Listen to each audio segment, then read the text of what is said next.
A man looks into the bathroom mirror and asks himself who he is, as he sees a whole other reflection. One side says that he's Lee Hoyeol, and the other, Grandfell Claudi Arpeus Romeo, the successor of a once great clan. While making some tea, and also drinking it, he thinks that he unfortunately became the character he made 12 years ago, when he was in his second year of middle school. Second year, precisely. When he finished, he was extremely happy and quite obsessed. But now, he regrets it, as this character was made at the height of his puberty, and this entire situation is because of that one game. History of the Arcana continent. One, if not the best, virtual game and another world. Until service was no longer available, it was never topped by another game, making it a game that holds a legendary status. However, the day service for Arcana was stopped, along with the news that the CEO, Raymond, had gone missing. Arcana seemingly appeared in the real world, out of nowhere. Breaks in reality also began appearing throughout the world, and the monsters from the game made their appearance. That was when everyone thought the world was ending. But people were assimilated with their in-game characters. That is when players appeared throughout the world. Not only did they have skills from the game, they were also able to defeat the once thought invincible monsters and save the world. That is how players got the title of heroes. Naturally, he also fantasized about becoming one of these players, but soon he realized that even if he were to awaken his powers, he wouldn't be that famous. The cost of buying a single virtual reality machines was tens of millions of won, and even renting one would cost too much for them. His father apologized at the time, saying that he thought he would at least let him play as many games as he wanted. This is when his father's business collapsed fully. His sister tried to comfort him, and the mother tries to take the blame, which she doesn't like. This is when Lee was faced with reality and its grim truth. He had no choice but to quit Arcana early. However, if he would have known this would have happened, he would have done anything to play. Since he only managed to play for a few months, his stats are extremely bad, and even though his power was awakened, he wouldn't have wanted to spawn as a character he made while going through puberty. The outside him comments on the tea, noting that it's quite good, making inside him go crazy. Grandfell Claudi Arpeus Romeo, a character that Lee made during the height of his puberty, and also a character he was very invested in. His story goes as follows. Grandfell was a successor for a great family, however. It was massacred by a demon, and he was left alive and alone. In order to get his revenge, he made the decision to become a demon hunter. This was a very cringy story he played around with, and also something he obsessed over while in middle school, which he laments now. In other circumstances, these memories would have been just something to laugh at, however. As a grown man, this is just plain embarrassing. Grandfell says that he missed having memories like this, making Lee cringe and demanding he stop speaking in that weird manner. What is he going to do at work? Will he even be able to function as a member of society moving forward? If he meets his boss, who likes to pick on him whenever he has the chance, Grandfell will certainly do something that will get him fired. He wonders what to do, and Grandfell notes that nobles should not bow down in the face of adversity. Everything that he tries to say comes out completely differently. Is this really how it is to assimilate with the in-game character? He remembers that most people said it wasn't a large difference, so why did he become like this? Taking into consideration that he can't work anywhere like this, he has no choice but to become a full-time player. But he doesn't remember much of Arcana, as he last played it over 10 years ago. He gets on the computer as first, he needs to search things up, since he doesn't know what it really takes to become a player. The money that ranker players receive after eliminating high-level ruptures is in the hundreds of millions. However, since it's all dependent on risking life and limb on the battlefield, it's all pretty useless information. Not only is his own life more important than some money, Grandfell also doesn't agree, as he has no need for material goods. He has tasted from abundance once already. For this reason, he holds no real greed. That is why he needs to take a look and see what demon hunters do these days. He is quite surprised to find only 2 pages worth of information. And besides, it's not even wiki pages, it's just news articles. He's quite shocked when he finds out that Akshan and everyone in it was killed with 0 survivors to speak of. The Akshan boss was the only town where one could become a demon hunter, and the holy land of the demon hunters. Was that Akshan really destroyed? There is just no way. It's not like nobody plays the role anymore, but because the role was basically deleted from existence. However, Demon hunters were also quite useless 10 years ago, and they had low stats and a really awkward build path, with even their skills being extremely weak. And since leveling through monsters was quite though, they were dependent on the experience given through quests. But when they confronted demons, they were the experts, and no other class could compare. However, demons usually appeared in demon hunter quests only, and most of the quests garnered a reputation, as they were very grindy. Not only was the role pointless most of the time, demon hunter was in general considered the most useless class in the game. But the role being different, and not being able to proceed to the next class, are entirely different things. This situation is just plain bad, as all the NPCs that thought skills are now dead. He starts reading a chat log, where people are discussing something regarding demon hunters. That's when a comment grabs his attention, which says that new demons were added in an update. He reads about the reality update, which made demons spawn as normal mobs. And due to this, players' injuries have skyrocketed, due to the strong debuffs. Even level 200 players struggle. Lee thinks that if demons really appeared in reality, why haven't the demon hunters taken care of them? Just maybe he's the only demon hunter left after Akshan fell, but if that's the case, should he really take the initiative here? Even with his 10-year setback? There is nothing saying that the demons he knew are the same ones appearing right now, as a lot of things can happen in 10 years. Very high-level players are struggling with them, so what can he do? Suddenly, his past self calls him weak, as he, the great Grandfell, does not run from mere demons. That is his pride, after all. No matter what temptation or taunts demons send his way, they will never hurt the pride of Grandfell. He thinks that it's about time he did something, and Grandfell notes that this was just pointless thinking, as there is no need for hesitation. Thousands die because of demons, but he promised to send them back to hell. Several years passed after the Great Cataclysm, and many things were destroyed as a result. But humans are resourceful creatures, and were able to get back on their feet. Life came back to normal, as nothing happened, and people quickly adjusted to this new world. However, where light is, darkness is bound to appear, and the negative emotions of the newly adjusted people made great food for the devil and other evil creatures. A man is possessed entirely, and sends something to a party that holds a devilish figure. The party leader of a group, who goes by the name of Nam Cheolman and is the tanker, notes that the last member of their party will arrive soon. Grandfell arrives at the scene, and Cheolman presents him as the last party member. They both exchange greetings, but Grandfell's attention is on the rupture, which only players can see, and it has no affect on normal people, who can just walk through it. He would have been one of those people, had he not awakened. More importantly, this dungeon is fit for levels 35 to 40. Not bad place to start for a level 55 like himself. He also looked into the average level of the players that are going through this dungeon, and they all average around level 200. That's a level that he's not even close to at the moment, so he needs to work hard and level up fast. Thankfully, high-level players aren't the only ones who awaken, so he was able to find a party with a similar level to him. They all introduced themselves. The close-range deal tanker is named Han Seong-wook. The close-range damage dealer is named Choi Jong-hoon, and the magic damage dealer is named Seo Jong-yeon. Cheolman says that considering the progression rate, another party must have gone in, so they will do so as well. They will prepare for a bit, so they will go inside exactly 5 minutes from now. Grandfell looks at the destruction progress, which stands at 19.8%. This is called the progress rate, and once it hits 100%, the rupture breaks down, and the monsters are let loose into the real world. Therefore, players are allowed to freely raid the ruptures, as only they are able to even approach this ticking time bomb, full of beasts. Lee thinks that everyone is really friendly, which he is glad for, so he should say something to the party member too. As an only son with 3 sisters, he had to watch out every day in order to survive the great sister wars that would often occur. So going with the atmosphere is a piece of cake for him. Grandfell says that they need not worry, as he is here. Lee laments ever trying to speak, and the party ignores him fully. With his pride hurt, Lee just decided to not speak anymore, as he can't bear much more of this.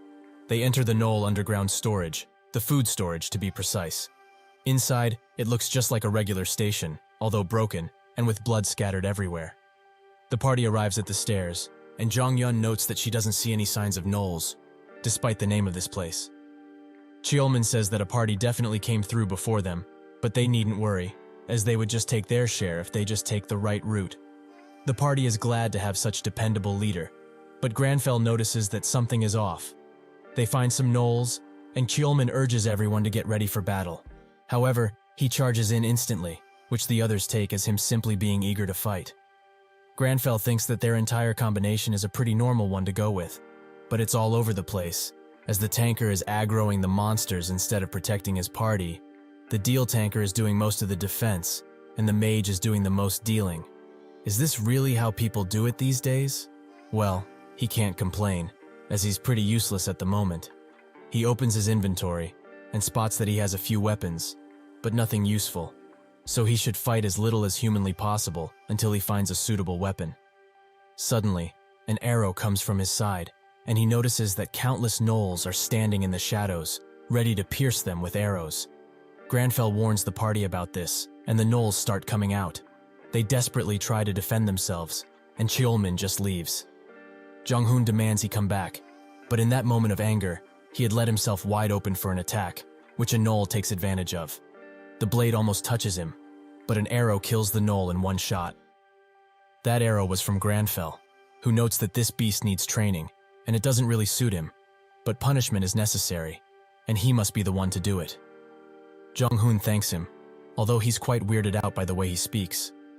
The party struggles to keep the gnolls in front, and two manage to slip out and go straight for Jong-yeon, who doesn't know what to do. Grandfell urges her to calm down, as he will get rid of the ones that dare approach, so she should cast a strong spell, even if it takes a bit to cast. She says that she will, and he gets to shooting. Jong-hoon asks how much until the casting is done, as they are being overwhelmed. Eventually, she manages to fully cast it, and demands that everyone get out of the way. A myriad of fireballs come out of the spell circle, and they create a large explosion, which seems to take out all of the gnolls. Jong-yeon asks Grandfell if he's okay, who notes that she should worry about her teammates. He looks at the dead gnolls, and wonders if he can get that expensive arrow back. Jong-yeon gives Songwook a healing potion, and Jong-hoon is extremely mad. He rushes up to Cheolman, and asks just what the hell he was doing.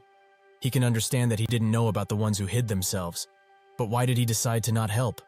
He basically walked them into a death trap, so he should explain himself, right this instant. Cheolman smirks, and starts laughing uncontrollably, and very loudly. Jong-yeon says that this is not in any way funny, and if it weren't for his famous brother, he wouldn't be worth anything. Does he really think that he's all that great? A bastard like him?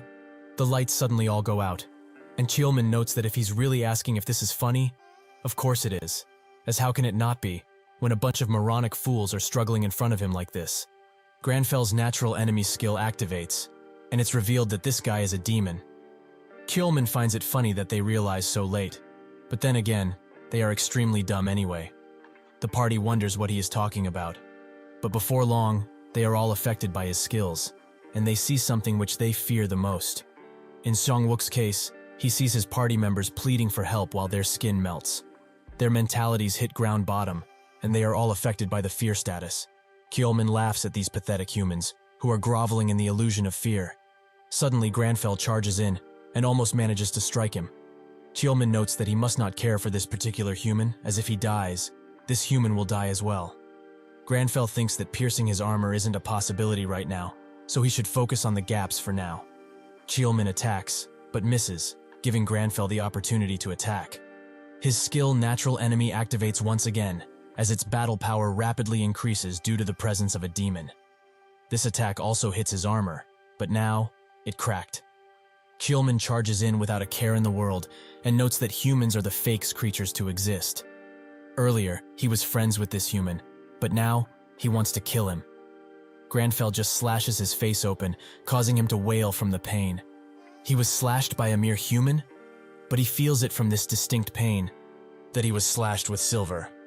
Grandfell demands he not talk to him, as he doesn't talk with his prey. Cheolman looks down, and wonders where it all went wrong, for it to become like this. He remembers the time where his brother told him to quit going into ruptures and become an analyst at his guild. He knew he did this out of worry, but he didn't want to live like a loser all of his life. Sometime later, he was also being mocked by a few goons who knew about his brother, and urges him to not be a disappointment to such a great and powerful brother. All he wanted was for his brother to be proud of him. That's when the imp came and gave him a hand.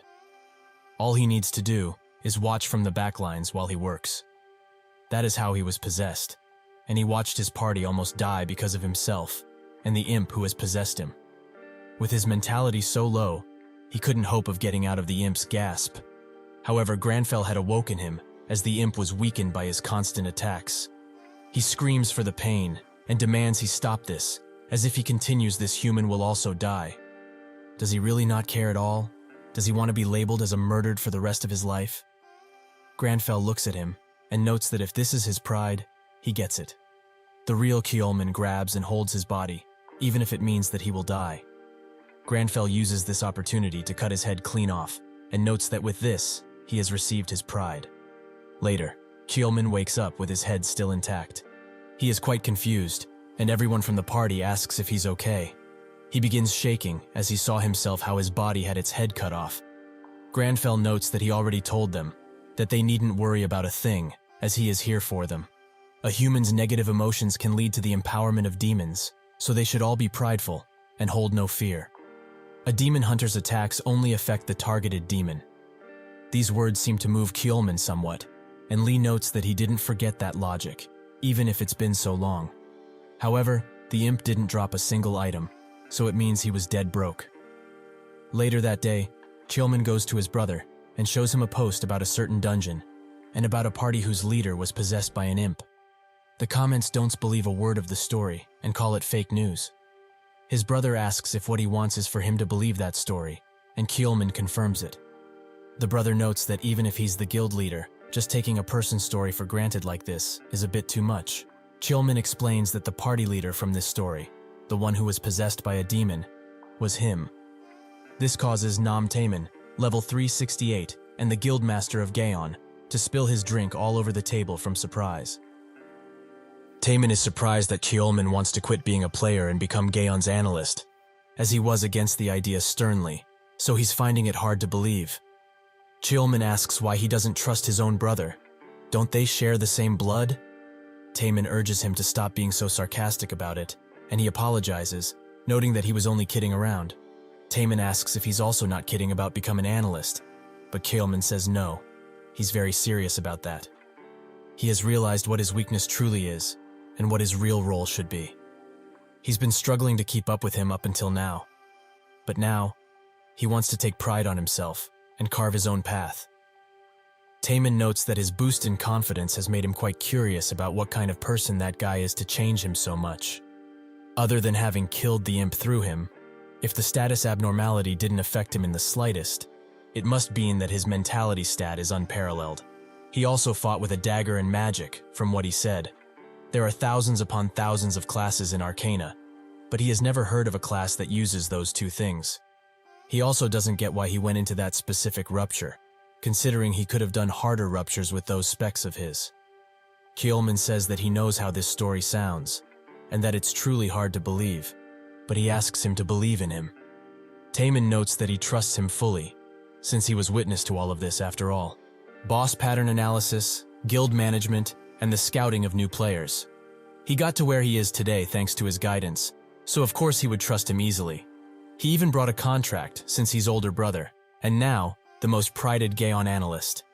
Kyeolman becomes embarrassed from all the praise, but thanks his brother for being so kind. Taemin laughs out loud and tells him to look at the contract to see if the terms are to his liking. Kyeolman does so and starts sweating profusely when he finishes reading them. Back at the apartment, Lee notices that his level went up by quite a bit. He is quite happy with this, but Grandfell notes that it's too little of an increase, and Lee says that gnolls don't give much XP, so killing a single imp leveled them up by a whopping 12. Grandfell says that he doesn't concern himself with such trivial matters, but Lee sure does, and wonders how to spend the stat points efficiently. He also thinks that he needs to go to bed, since he feels tired. But Grandfell has other plans, as he thinks this place is a mess, so he gets to cleaning. Later in the evening, Grandfell is cooking, and takes his sweet time in making the perfect and healthiest dish he can. Lee is already starving, as he forgot that Grandfell followed regular schedules and practiced self-restraint like this. However, he learned something quite crucial from all of this. The traits he gave Grandfell are being applied to the real world. Other than the job and level, he would have just showered and instantly lied down to rest. But he's becoming much healthier because of him. But what are his talents?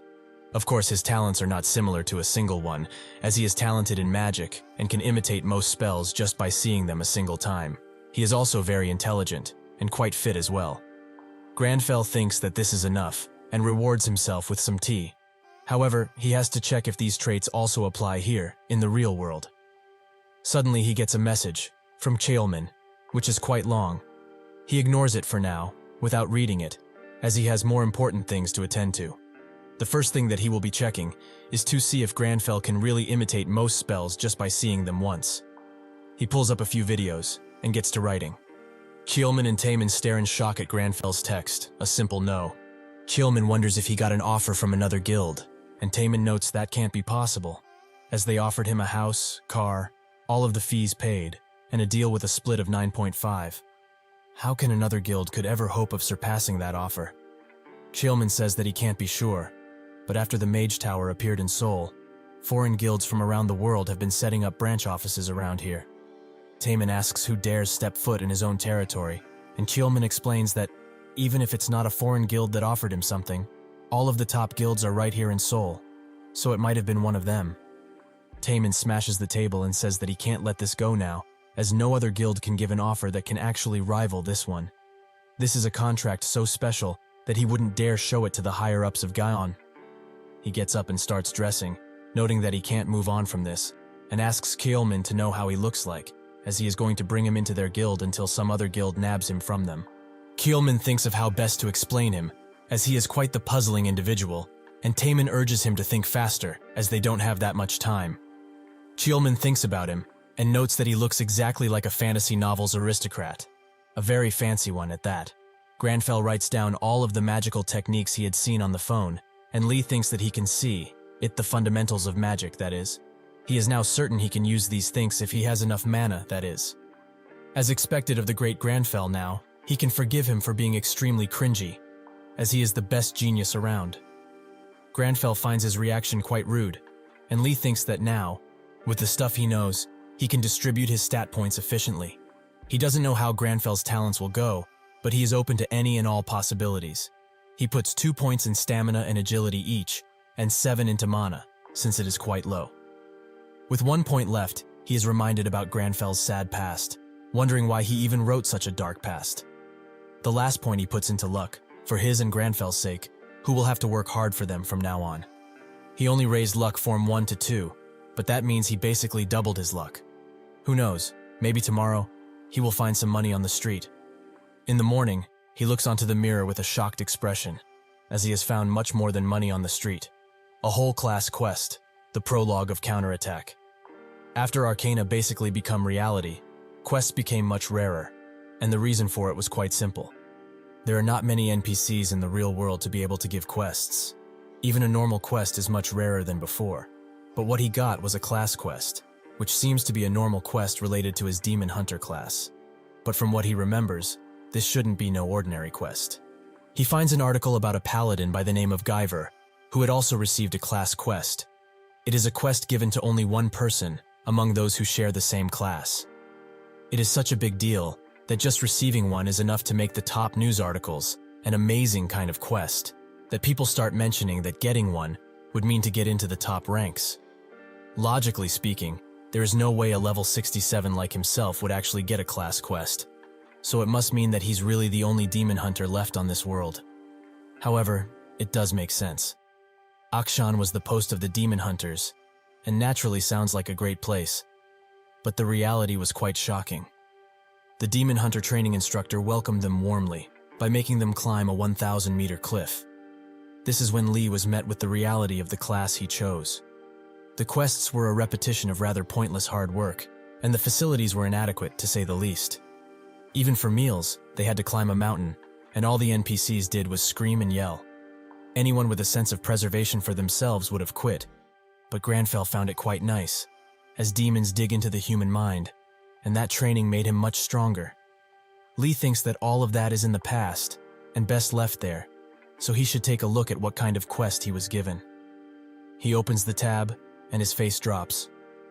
The AAU, the Anti-Arcana United Korean Branch, is a facility formed in order to reduce the chaos and damages all over the world. They hired all of the employees who had previously worked on Arcana and its development. In response to Arcana updating, an update that was going to reflect in the real world, they collected information and related it to Arcana, while also analyzing it for the players. In other words, they are overworked businessmen. An employee damns Arcana for ever existing while stretching, and also asks another worker who had been there for longer if there will be a new rupture update this week, as it's already past 8. He says that they can only hope that doesn't happen, and the laid-back worker notes that Raymond is extremely creepy. He must be the one managing the home page and always uploading content, isn't he? The experienced worker tells him to stop making so much chit-chat and keep clicking refresh. The laid-back worker notes that he was just curious as he uploads the content on the home page. The same things happened in real life a little bit later. Suddenly, an update appears, and they both start sweating profusely.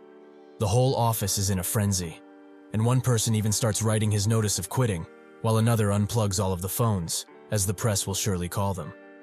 This update is based around demons, with a new rupture appearing, containing the Count family's fortress, territory, and the territory outskirts. There are also new monsters, who are all quite high in level, the lowest being 220. There is also a new named monster, Count Asura, who is level 430. The laid-back worker thinks that this is crazy, as the rank 1 player currently is only level 403. This is just a plainly unfair update, not meant to be cleared. He thinks that this is too hard, even if a bunch of rankers got together. The experienced worker says that this isn't the issue, as a whole association wouldn't be able to do anything here. The laid-back worker asks about the Mage Tower, as the NPCs there might be of some help. The experienced worker explains that the NPCs won't do anything, unless the tower itself is at risk, so they will certainly not help. Every which way they swing it, it's impossible. They are basically telling them to watch people die. It's so over, as this rupture will certainly have a breakout. The laid-back worker tells him to not jump to conclusions like this, as if they fail the rupture raid, those things will come and kill people in the real world. The experienced worker thinks that the updates up until now were very doable, but this destroys that balance completely, an unthinkable event. Unless some miracle appears, they are screwed. Grandfell looks at the quest, which started with hunting a demon condition, which he completed. Now, he has a repeated quest, to train his weak body. Lee laments having to do physical work again. It's almost as if he has never left Akshan in the first place. His entire body is shaking. Is it really okay to train this hard? What if he just ups and dies? Grandfell can barely make a sandwich, because his entire body is unstable. He thinks that making a sandwich with a new look like this isn't bad once in a while, and Lee asks him to stop spilling it everywhere. However, he does feel like he achieved something, as he would have given up right away if it wasn't for Grandfell's pride in having to accomplish anything that he puts his mind to. Now that he completed that dumb quest, he can get some well-earned sleep, and is also quite excited to see what quest is next. Early in the morning at a park, Grandfell is doing pull-ups, and Lee is extremely furious. He got another quest of the same nature as the last, to run 20 kilometers, do 1,000 push-ups, 500 pull-ups, and 300 burpee tests, which he did already. Lee wonders why they are going through this type of quest again and again, as it's already been a week since they started. Once he completes one, another just pops up tomorrow. Grandfell sits on a bench, extremely exhausted at this point, and Lee thinks that he is able to do all of this because of Grandfell's traits. But how much more quests he needs to do in order to get a reward? Suddenly, the system notes that he has completed a week of daily quests, and rewards him with 2 stamina and 2 dexterity. Lee finds these rewards amazing, as they are permanent too. Items that raise stats are extremely expensive. It takes millions of won just to raise 1 point, and after that, it's just whatever the seller wants to receive. However, he just raised 4 points of his stats without even leveling up. That is just straight up broken. If it's a repeat quest, it must mean that he gets this reward every time, which he's very happy with. Grandfell says that he would be able to do it 10 times a day for a reward like this while shaking, and Lee tells him to calm down. Suddenly he hears some news from the radio of the grannies that were at the park with him. Most guilds have decided to plainly give up on the new rupture raid. At the news, a reporter tells everyone about the new update, and the new monster, Count Asura. He is a half-demon, half-vampire hybrid, and his level is 430, which is the highest a monster ever was. It is also assumed that this rupture raid will be the most difficult one ever. Grandfell watches all of this on his phone while brushing his teeth, and Lee wonders how anyone will be able to beat a level 430 monster. Everyone, people panic, as the boss monster seems impossible to beat, and most large guilds pulled out instantly when they heard about him. Lee watches all of this go down, and thinks that demons are what players have the most difficulty with currently, as they grow stronger the longer they battle, and players also have to deal with the abnormalities they throw at them. This is why people say that one needs to be 10 levels higher in order to defeat a demon. Therefore, Count Asura, with his towering level, will have no opponents. If it weren't for this new class quest, that is. Lee damns Akshan and everything that it stands for, as the only vampire alive right now is Asura, so it's basically telling him to fight it. He is scared, but that's a given, as he's supposed to defeat an impossible enemy. But these are only Lee's emotions, as his heartbeat is actually calmer than ever. This body is not his anymore. So how does Grandfell feel about all of this? Of course he is ready, as these inferior species are threatening to interfere with his time, so he will punish them for this heavy sin they carry. Lee expected this, that this crazy bastard would want to kill them. Lee gathers information about the rupture, which seems to be in Russia, so his first destination needs to be the Mage's Tower, as there is a portal in there, which lets users teleport anywhere instantly. This is one of the main reasons why many large guilds all over the world have a branch in Korea. He smirks at his phone and thinks that it's best he takes a taxi rather than the train, as he will have to change trains too much. Grandfell says that he had to get going, as time is of the essence in this situation. Lee demands he not leave like that, and he stops, noting that he forgot something. Lee is relieved, but his relief is shattered into bits, as Grandfell grabs a few packs of instant tea, as he can't miss out on tea time, the most important time of the day. News outlets all gather around the Mage Tower and get ready to interview the Gaon Guild, who are planned to arrive shortly. A newbie reporter notes that there are lots and lots of reporters, and asks one of the camera crewmen if Gaon is really going to come. He says that it's likely, as the new rupture is in Russia, and the Mage Tower is close to them. Suddenly, the Gaon Guild arrives, with Taemin in the front. The crewman rushes in, and so do other reporters with countless questions about how they are going to raid the rupture, and if they are planning to share information with other guilds. The newbie reported rushes in, and asks Taemin how he's going to fight Count Asura. Kjolman notes that they would like to take interviews later, but Taemin laughs, and notes that it's quite a shame, but they have no method of actually killing Count Asura. They never really considered that kind of thing when entering ruptures anyways, and they chose to go earlier than other guilds to beat their competitors, naturally. They will also not be sharing any information, as even if they demand it, under the guise of world peace or some nonsense like that, they won't give it to them. If they really strived for world peace, shouldn't they challenge the ruptures themselves, instead of sitting back like cowards? The newbie reporter doesn't know what to really say about all of this, but suddenly, the Shining Guild arrives, with their leader Lox, who is level 399, in the front, and grabs everyone's attention. Their butler notes that they will have to go on foot because of the crowd, and one of the members thinks that Gaon's guild words were quite harsh. Lox notes that he's just anxious, as all the large guild are coming to Korea because of the Mage Tower, and their position is getting lower and lower. He's most likely betting everything on this expedition. Kjolman sees that he's concerned, and notes that there is no need to be anxious, as they will take things slowly. That is the best way to do things.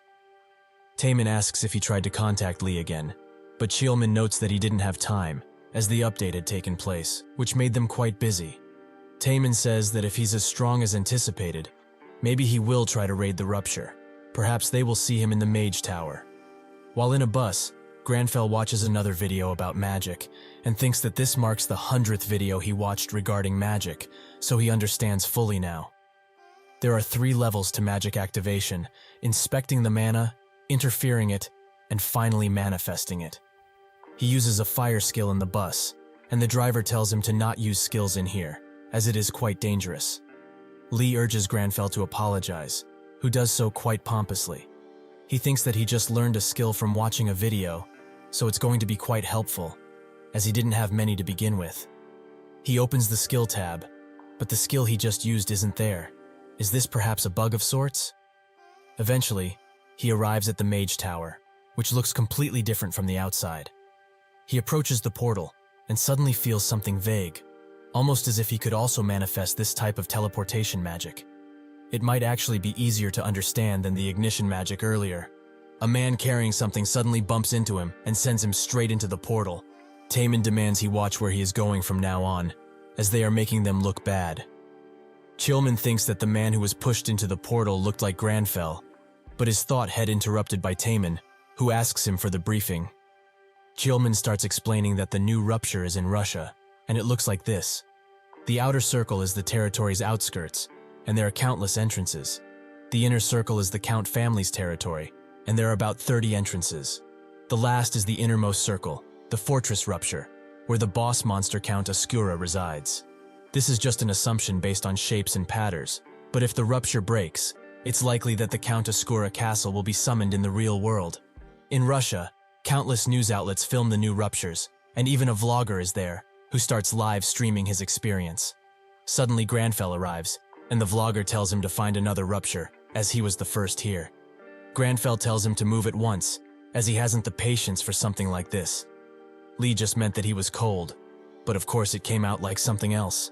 He arrives at the front of a rupture, the territory outskirts.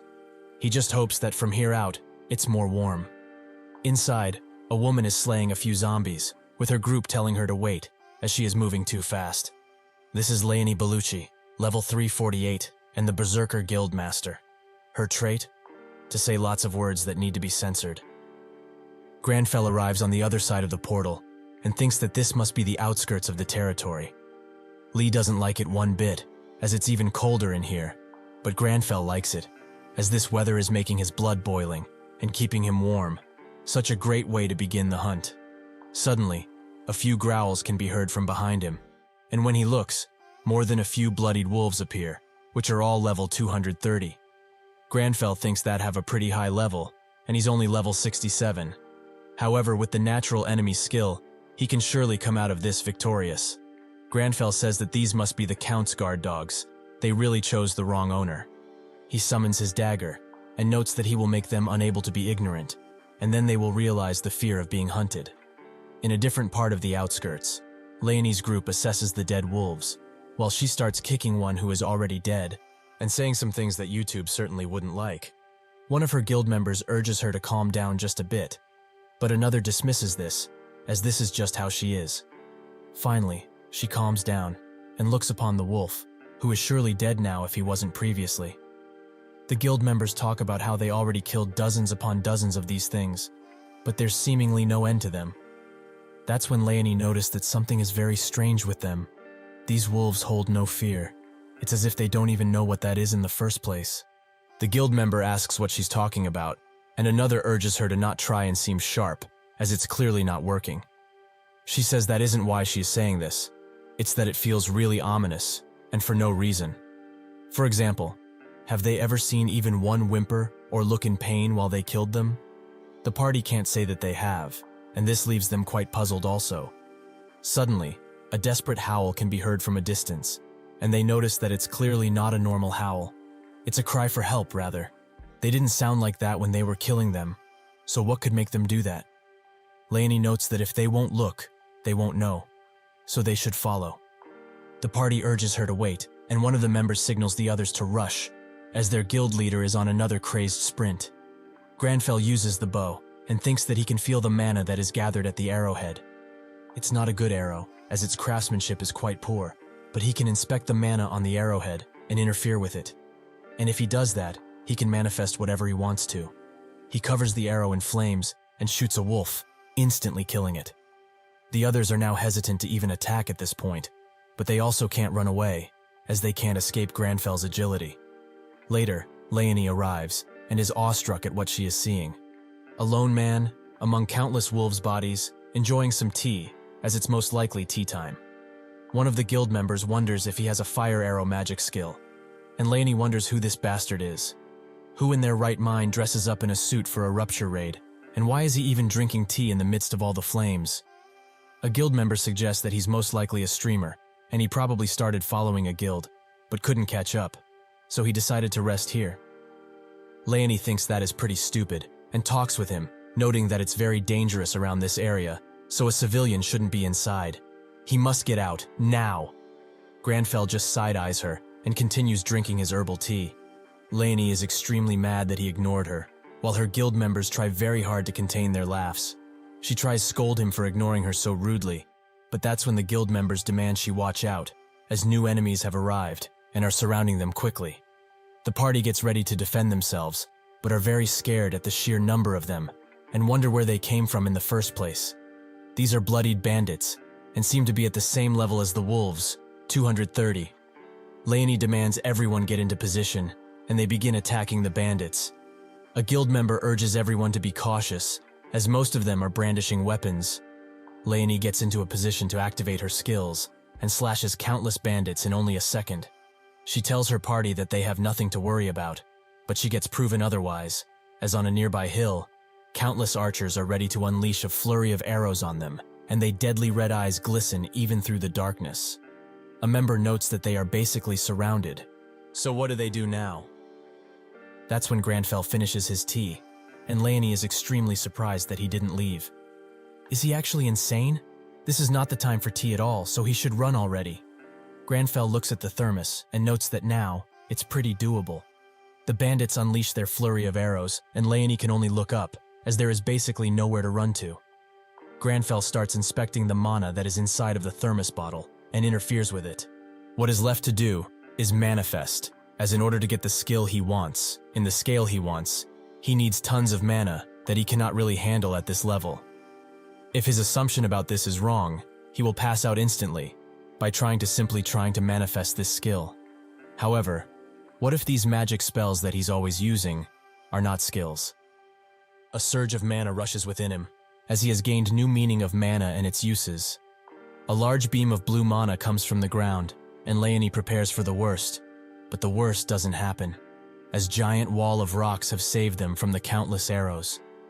She thinks that it must be alchemy, as she has never seen anything like this ever. To have a skill that can make great walls such as this one means that the person must be quite powerful. Grandfell explains that it's not a skill, and what he is using is magic. Pure magic without restraints. The other party members are just as surprised, but still glad, that they were rescued. Still, they wonder if he is an alchemist. And what is he doing here, if he really is one, as alchemists are usually production workers? Leonie also wonders what he means by magic, and Grandfell thinks that it's very possible to change the form of something, if he can interfere with the mana of the object. It is closer to alchemy, rather than magic, so they aren't exactly wrong, but not right either. Suddenly the wall starts rumbling, as the bandits have broken through, and are coming from the side. Grandfell finds this to be unfortunate, as he will have to push tea time back once again. The guild prepares for battle once again, and Leonie does so as well, while telling Grandfell to scurry to the back for now. He has other plans, however, and summons his bow and arrow. One of the members asks for a healer, as someone has been injured gravely. But this gives a bandit the opportunity to strike from behind, leaving him no room to dodge. Suddenly, an arrow blows the bandit away instantly, and the members wonders if there was ever such an archer like this in their guild. Leonie is surprised that he is an archer, and wonders what the wall was about if that is the case. Grandfell engulfs the arrow in flames, surprising Leonie even more. Is this man a mage, perhaps? But no, he has archery, alchemy, and magic. Just who can he be? Eventually, the guild takes care of the bandits, and the ones who went to scout say that there aren't any more in the surrounding area. Leonie congratulates them for doing a good job, but she is clearly frustrated about something. That something, or someone, is Grandfell, as he is in such a dangerous rupture and dresses like that, which she finds utterly crazy. Plus, he also won't answer anything she questions him about properly, and also doesn't look tired at all. But he is most likely holding it in. It's quite embarrassing to even think this, but if he wasn't there to help, they all would have died. So it makes one wonder if he is a rancor, or something similar to. He is also quite handsome. But that's besides the point. She should just go and thank him for the much-needed help. However, he did ignore her previously, so saying thanks won't work. Suddenly, he looks at her while making his tea, making her face red from blushing. Leonie swiftly looks away and wonders why he's looking so intently at her, as she doesn't like him or anything. Grandfell continues staring, making her head spin with ideas. Does he perhaps want to drink tea with her or something of the nature? Well, if he does share, she wouldn't refuse probably. Suddenly, he calls her, and she asks what it is. He demands that she stop looking at him that way, as he doesn't have any tea for her. This crushes her spirit and confidence completely. Outside of the rupture, countless drones patrol the area, and a reporter from Today Arcana begins broadcasting. He says that this update brought upon lots of global attention, since it has the highest level boss they have ever seen. Another reporter asks if this rupture is named the Territory Outskirts, and he says that she is correct, as this is the first of 3 ruptures that came with this update. There are hundreds of ruptures leading to that exact place, but the other places will become available later. Shining, Gaon, and other guilds are already in the rupture as they speak. But which guild will be the first to clear the rupture? The first one will achieve that, will most definitely gain global fame.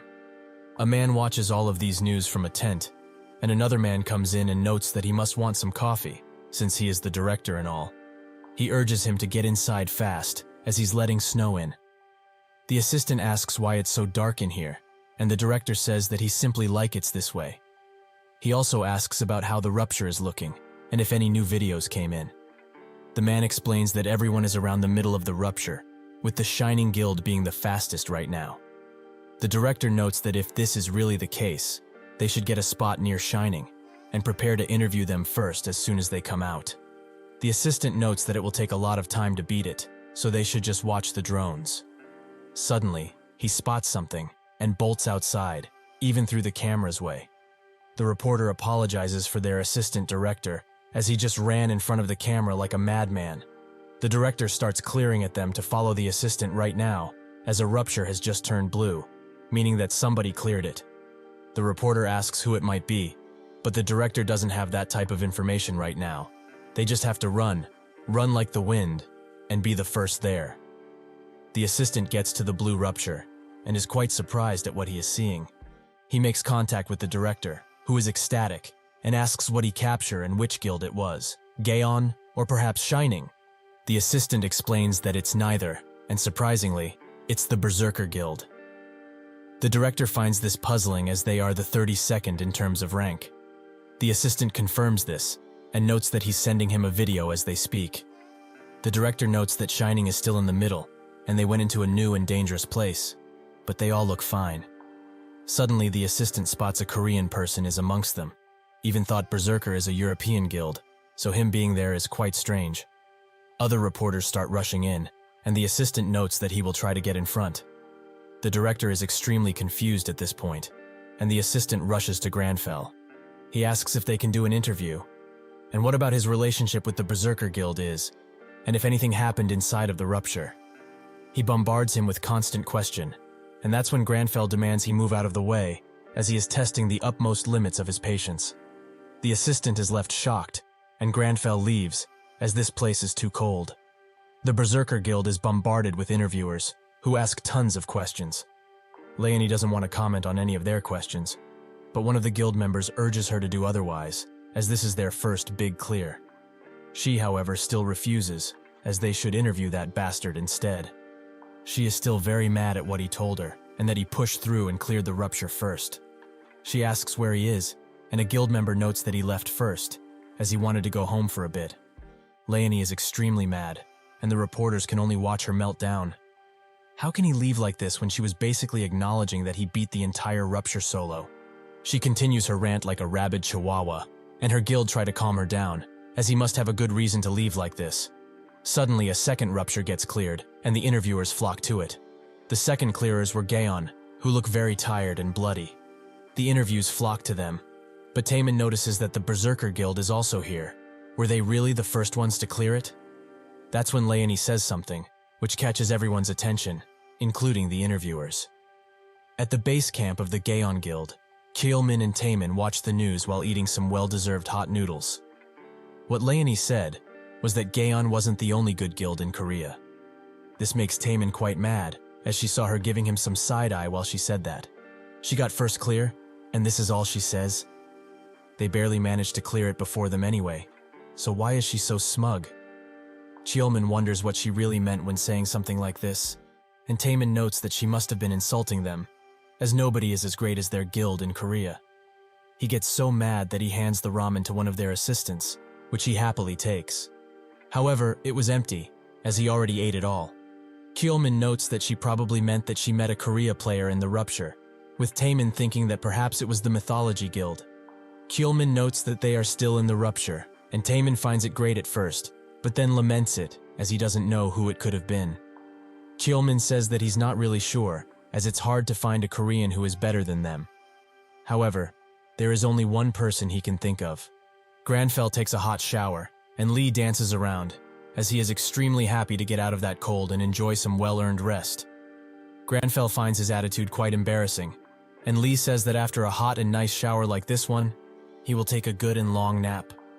Grandfell stops for a second, and Lee fears the worst. Unfortunately for him, the worst comes to pass, as Grandfell has detected some dust, probably gathered while they weren't home, so he needs to get some cleaning done. Lee is extremely distraught, as he wanted to rest badly. After cleaning everything and eating a meal out of scraps he found around, he enjoys some tea, while Lee watches him.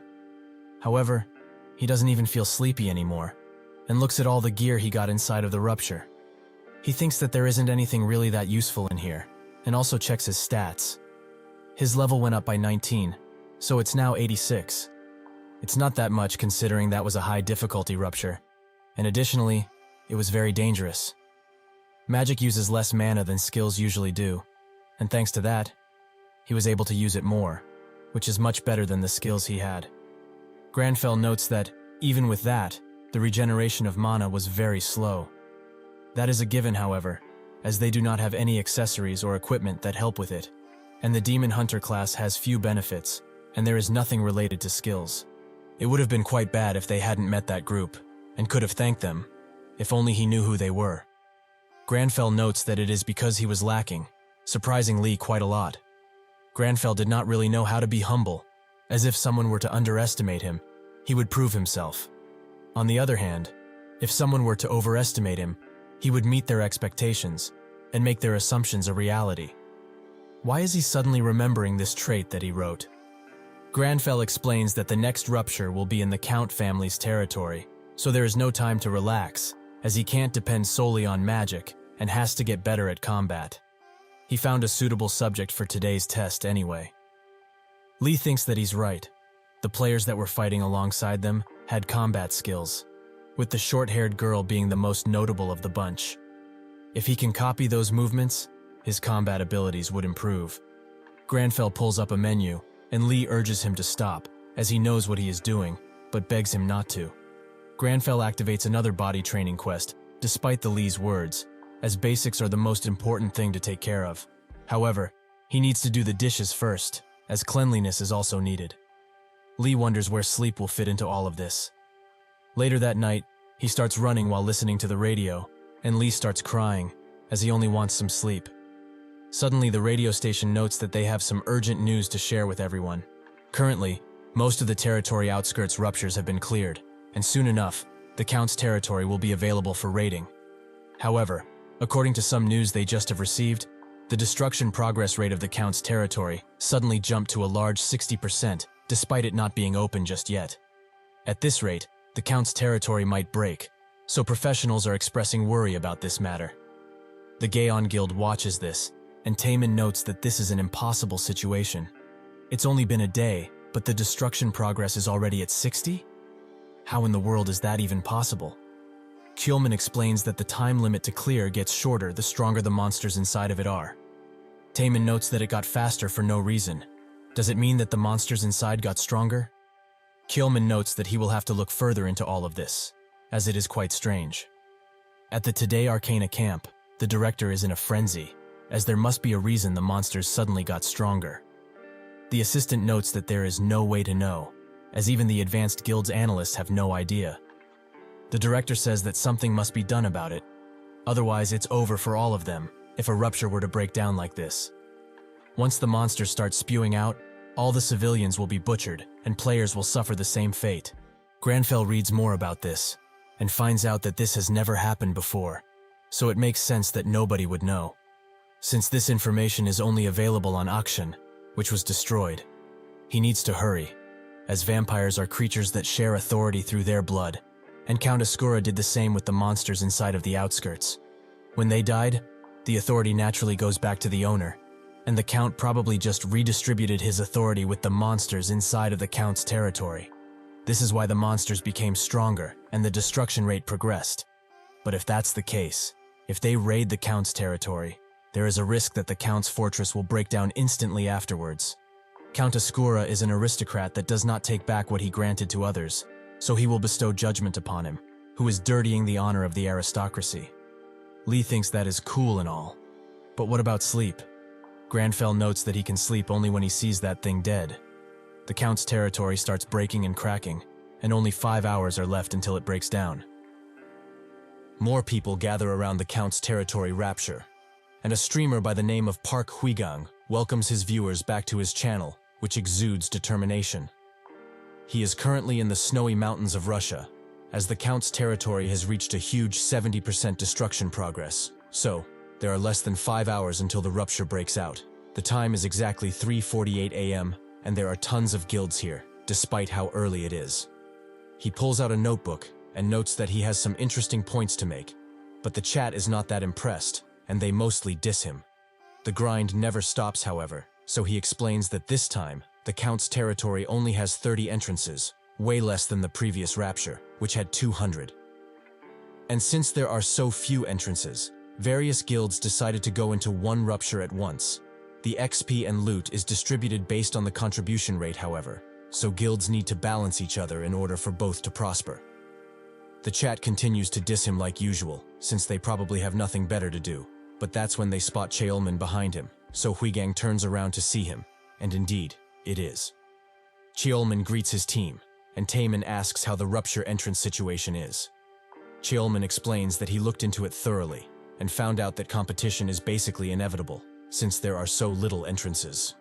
Taemin notes that they are fine with anything, as long as they are not going against Shining, that is. Cheolman tells him no to worry about them, as they went far north, because they want to go against the unified Under Heaven Guild.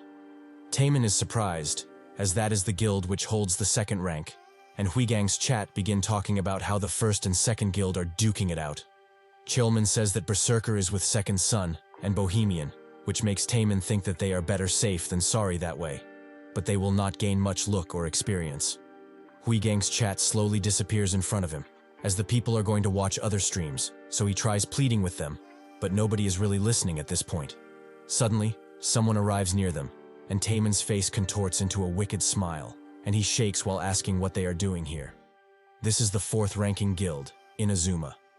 They guild master, Hisagi Kazuma, who is level 376, and holds 6th place in the player rankings, says that this must be a coincidence, as the lowly Gaon guild is standing right in front of the rupture he wants to enter.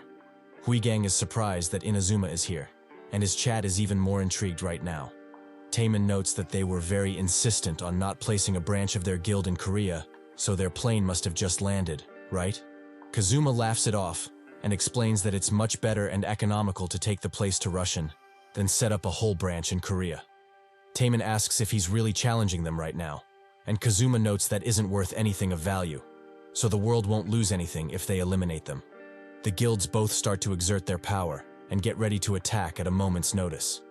Huigang is the first to catch this in action, and thinks that if he can record all of it, he just might make a fortune.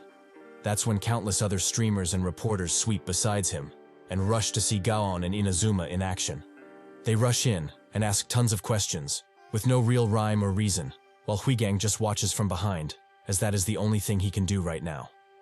Cheolman explains that he knows how he feels about Inazuma, but the destruction progress of the Rapture is their biggest issue now, so if two guilds compete, everybody will lose, and there isn't enough time for that. Suddenly, the streamers around start saying that Inazuma is better than Gaon, as it's falling behind in 5th place.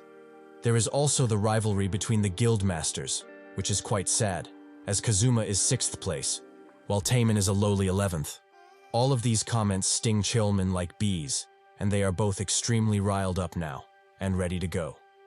Cheolman explains that they were here first, so naturally, it will not look good if they give up this space. He gestures Taemin to rip them apart quite strangely, who happily obliges. That is how Gaon and Inazuma went into the Easter rupture at the same time. The news get wind of this and report about their rivalry and how their respective rankings and nationalities are bringing a lot of attention to the situation. At the northernmost rupture are the first and second ranking guilds, shining and unified under heaven. In the southern rupture, the 30th ranked guild, Berserker, the 7th ranked guild, Second Sun, and the 3rd rank, Bohemia, all went in together. The destruction progress has already reached a dangerous 80%, so this is naturally causing fear and anxiety to be felt throughout the world. While inside of the Count's territory, Grandfell is having some tea, but the rupture he went through is unknown. He thinks that the most useful thing he got from the last rupture is a fact. That running out of mana is extremely dangerous, so he had to figure out a way to use mana more efficiently during battle. The result is this. Magic designed from the alchemy skill, in which he shapes things into the stuff he wants.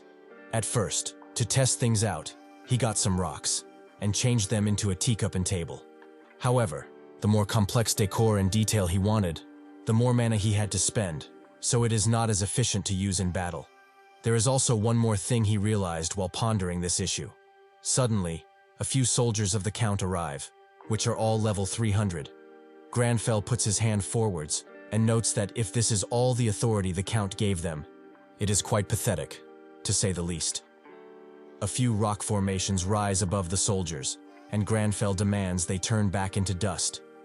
He uses the Restore to Original State skill and crushes all of them. With this skill, almost no mana is used, and Grandfell notes that this best classified as reversal magic, so he will name it just that. Lee laments the cringy name, but lets it go for now. Meanwhile, in the deepest part of the territory, a few soldiers are waiting for victims, but they seem to be the victims, as Taemin jumps on one and instantly kills it.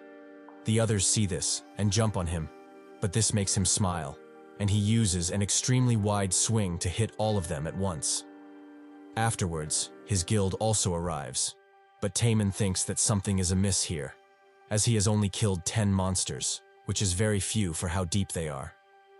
One of the guild members reports back and notes that Inazuma is around the same state as them. They haven't killed much. They entered the same rupture, sure, but they went completely different ways, so how does any of this make sense? Suddenly, Inazuma pops up, and Kazuma notes that it's quite peaceful around here, which he finds to be boring. Taemin asks why he thinks they are friends all of a sudden, and they get into each other's faces. Kazuma notes that he doesn't really get why he hates him so much. It makes him want to kill him. Taemin tries to say something, but Chilman contacts him over earpiece and notes that he has done the dungeon analysis and needs to get out of the square, as that place will be swarmed soon. They don't get to, however, as the earth rumbles, and Taemin's expression changes. The Count's knights arrive, which are all level 350. Taemin demands everyone get ready to fight, and Kazuma also draws his weapon, as this is not the time to bicker around like they usually do. Taemin thinks that cavalry has much more destructive power than average terrain units, so even if all of their tankers combined go in front, they would suffer mortal injuries. So what is he supposed to do in a situation like this? Kazuma says that he doesn't like this idea at all, but he asks him to take his back while focuses on the front. Slowly but surely, the enemies surround them, and there is nothing they can do. Chilman tells Taemin that this situation is too dangerous, as even the unified Under Heaven Guild suffered extreme casualties from a single cavalry ambush. They should not fight, and lure them somewhere where they can't come in all at once. Taemin thinks that he would like to retreat, but that seems impossible right now. Suddenly the earth starts cracking beneath them, and large pillars eliminate most of the cavalry and block the rest. They are all extremely surprised by this, and wonder who could have saved them in this manner. That's when Grandfell shows himself, and Cheolmin is extremely shocked to see him. He tells Taemin that this is the man they wanted to recruit, and who saved their lives, Grandfell. Huigang is still streaming, and is on Gaon's tail inside of the rupture, despite how dangerous that is. While he tracks them down, his 12 viewers continue to diss him, with many saying that a lot of streamers are already on Gaon, so he should do something more interesting. He tells them that he will try to go after the Inazuma Guild and see what he can dig up, but that's when he hears a large explosion, and his chat was very surprised by it. Someone donates 4,001 for him to check it out, so he gets going as fast as he can. The guild masters of both guilds are extremely surprised, as there are stone pillars all over the battlefield. Kazuma looks at Grandfell and wonders just what type of monster this is, for him to summon all of that without chanting a single spell. Kazuma thinks that he must have extreme amounts of mana, and also finds his attire quite weird, considering all of this place is basically a battlefield. Just who is this guy? Suddenly, one of his subordinates tells everyone that knights have started to appear between the pillars. However, Taemin sees this as an opportunity. The stone pillars are slowing down the horses significantly, so this is the perfect opportunity to strike. He explains that he will have to thank him later, as he has a few horses to butcher. He also activates his Berserk skill, which increases his attack damage by a ton and dulls the damage he receives. He jumps high into the air and thinks that with these pillars advantaging him, this battle is won. He cuts one of the horsemen in two, and the impact of the attack permeates throughout, also damaging the others. Kazuma sees this as an opportunity to shine, so he tells his guild to charge forwards. They do so, and Huigang is glad that he caught all of this, and wonders who this amazing mage is, while his view count rises to 132. They also observe Grandfell using reversal magic, as he crushes two horsemen. Huigang and the chat can only stare in awe, as they find it hard to believe what just happened, but it is real. Grandfell summons a dagger, and notices that its durability is pretty high, but he wouldn't want to bring it down. Huigang's chat sees this as him playing with the mob's life. Grandfell thinks that if he interferes with the dagger's mana to change it, and reverse it back to normal right after, the durability shouldn't be affected. This should work, as when he changed the rock into a cup, it had a cup-like durability, and when he changed it back, the rock turned back to normal. If this ability to restore to the original state really bring it back to the original state, like advertised, it's entirely possible. He transforms the dagger into a silver awl and strikes the mob, leveling up in the process. His presumptions seem to have been correct, as the dagger doesn't lose a single durability if he reverts it right after. Lee is glad about this, as now, they won't have to pay for the repair fees, so more money in their pocket. The Gaon Guild congratulates themselves for a job well done, but Taemin is stuck looking at Grandfell, who is enjoying some well-deserved tea. Cholman explains that this is the person they wanted, and Taemin notes that he heard him earlier. Now that he saw him in action, he wants him even more, and doesn't want to let other guilds sink their teeth into him, especially since Inazuma also saw what he is capable of. They will offer him a 10-0 deal, while also throwing something as a bonus. After some thinking, Huigang finds the courage to come next to Grandfell, and asks if he is willing to do an interview. Huigang's viewership skyrocketed to 68,000, and his chat starts simping for Grandfell. That's when members from the Inazuma Guild start swarming him, and ask if he would like to join their guild, as he is quite the amazing individual. Taemin pushes around them, and offers Grandfell a handshake, while introducing himself. He also texted him recently about joining their guild, so maybe he knows him already. Grandfell looks him dead in the eyes, and notes that there is not a single shred of formality to be found around here. So, he will not be taking any questions, as he has more important matters to attend to.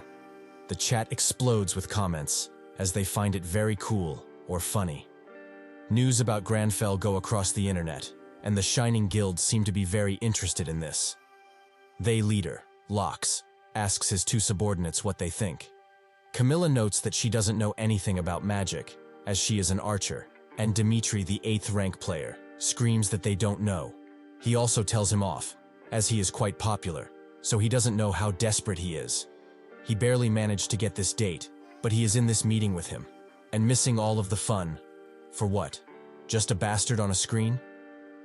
Camilla takes a closer look at him, and notes that he does look cool, so if he is this worried about him, why don't they just scout him? Dimitri notes that it's obvious why, because this bastard of a leader is jealous.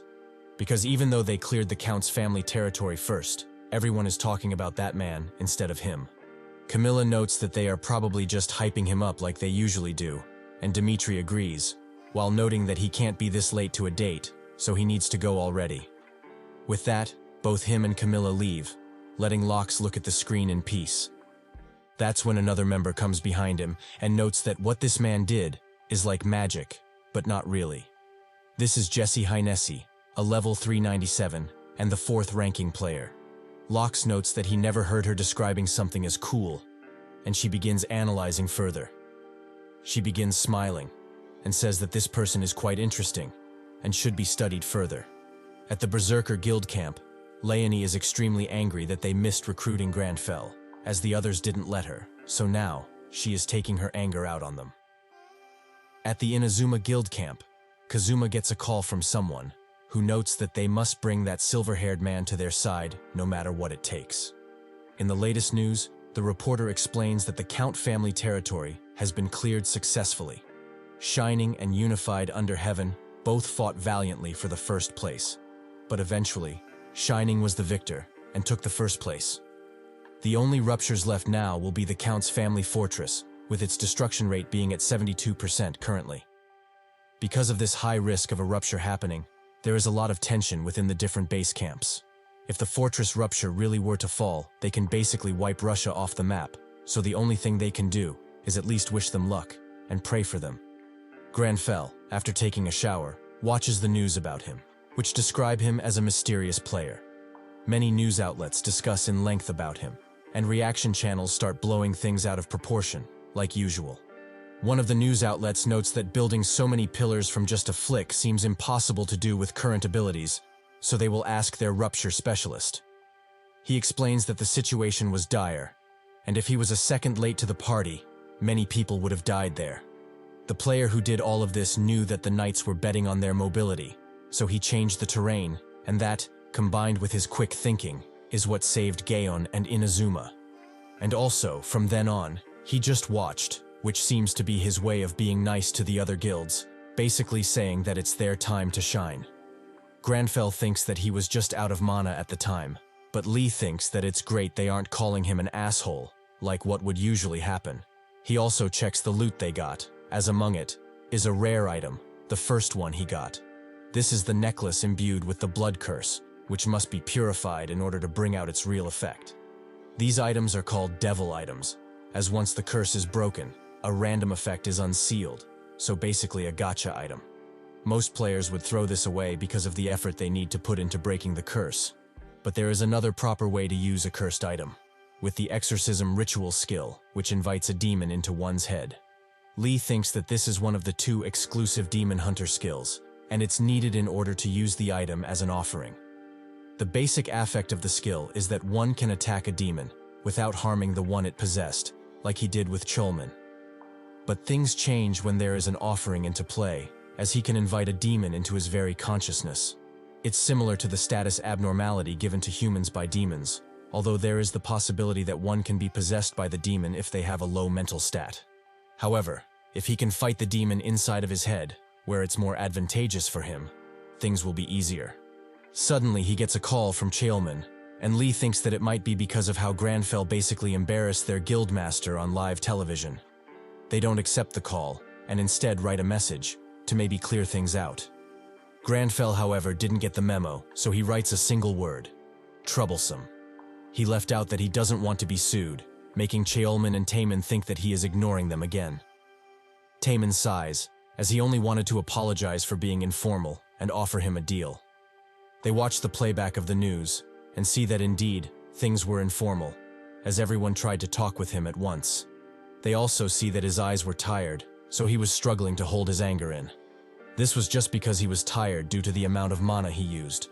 Taemin says that there is nothing they can do now, as the count is more important at the moment.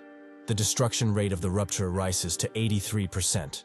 So they need to cut their rest short and go in.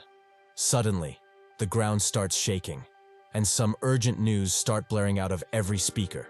The Count family fortress Ruptura has broken down, as it has reached 100% destruction rate in an instant.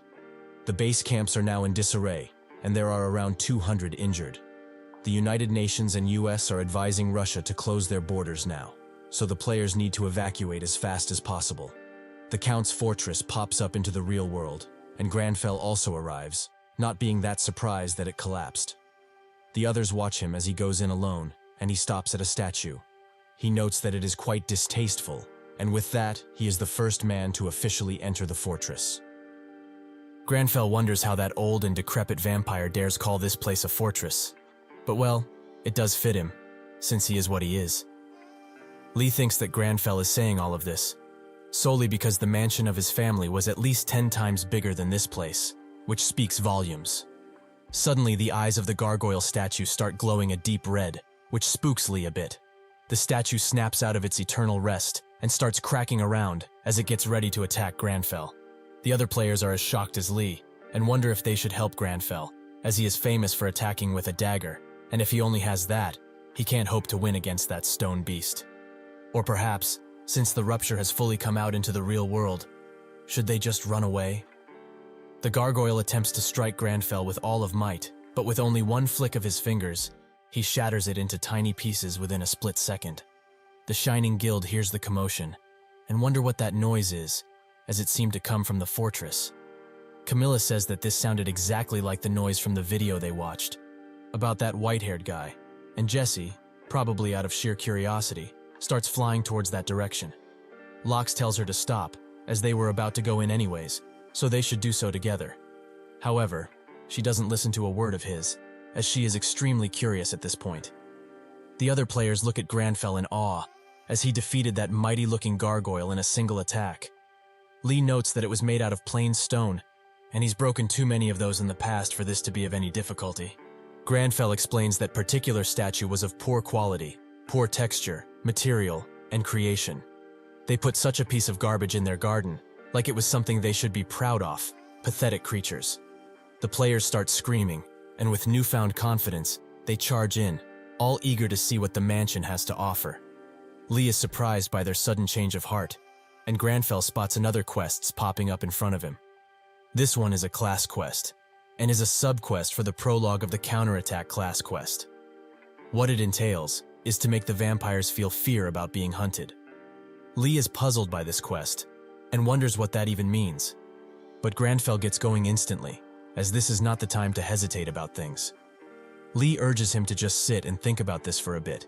They can't just go to kill it now, and how is he going to make him feel any type of fear? The Count is an ancient vampire, who is level 430, and they are only level 100. Grandfell says only that he is a demon hunter, which enrages Lee, as that has nothing to do with this. Eventually, they arrive at a banquet hall, and Grandfell notices something strange, as the portraits of the Count start to emanate a strange feeling. Sure enough, in another place inside of the mansion, the Gaon Guild is barely standing on its feet, as they are all affected. Kjolman asks Taemin is he is okay, who notes that he's fine. He's just a little suffocated. Ever since they entered this hallway, which is full of paintings of the Count, he feels like he is being constantly watched, just like the status abnormalities the demons usually cast. Kjolman knows exactly what this means, that the portraits are connected to the Count directly, so they should burn them as quickly as possible. After they do that, they all feel much better, and Kjolman explains that this is why all of the players that went in first were retreating so fast, because everything in that damned castle is a trap. All of the portraits, statues, and even the interior items, everything is causing abnormalities. It makes perfect sense now, why the Shining Guild didn't enter through the main gate. Taemin thinks that they just have more experience, so it's a given, however, even if his class is Barbarian, which is more equipped to sustain status abnormalities, and he feels so overwhelmed already. How bad will all of this get once they go further in? Grandfell walks around the halls and notes that all of these portraits are utter garbage. How can they eat in here with all of this garbage strewn around the place? They surely have strong stomachs. Lee says that he is too harsh, even if this guy is a vampire. But Grandfell continues nonetheless. The statues around here are the same type of garbage. He now feels bad for the stone that had to be sculpted into something so ugly. And in the first place, why are there so many portraits around here? Now he fully understands why people think that narcissism is a disorder. The whole layout of the castle is also to be laughed at, as there are a bunch of unnecessary forks in the hallways, and also hallways that lead to empty walls. If they really thought themselves of this layout before building the fortress, they must not have a single brain cell in that empty head of theirs. That's when he notices that, throughout his ridicule of this place, he arrived at a stairway, which leads to a pretty large door. This makes Grandfell smile, as judging from the placing and the stench that comes from behind that door, this must be the main area where the Count is situated. Lee is a bit hesitant to charge in, as that place just seems off in every way. But before they can fully go up the stairway, Jessie pops up in front of Grandfell, happy that she finally found him. She explains that she saw his really cool and unique magic. Grandfell just looks at her, and she starts yapping about how curious she was about him and the skills she uses, while Lee thinks that if she's floating like this without a care in the world, she must have endless amounts of mana. She asks if they can talk about his magic, as she is very curious, but Grandfell explains that she should watch her manners. He puts his hand on her shoulder, pulling her down, and notes that if she wants to be taught something, the bare minimum is to have some manners when asking. Jessie just looks at him, but her usually cherry expression is shattered into fear, as the Count himself has come out of his room. This activates Grandfell's natural enemy skill, and the Count explains that he wondered who woke him up from his restful sleep. But it was just two measly humans. How foolish of them. Jessie thinks that the Count's power is truly overwhelming, and asks Grandfell if he is all right.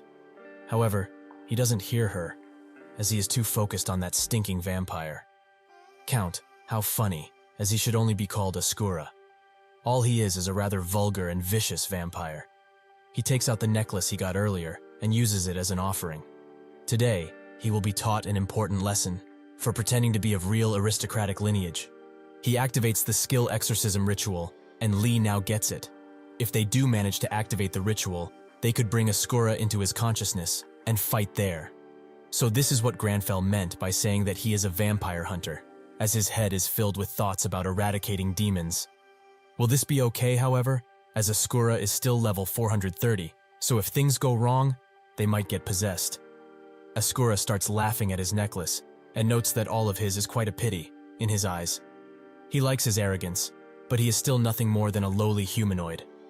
Jessie explains that the Count is now absorbing the power he shared with his subordinates.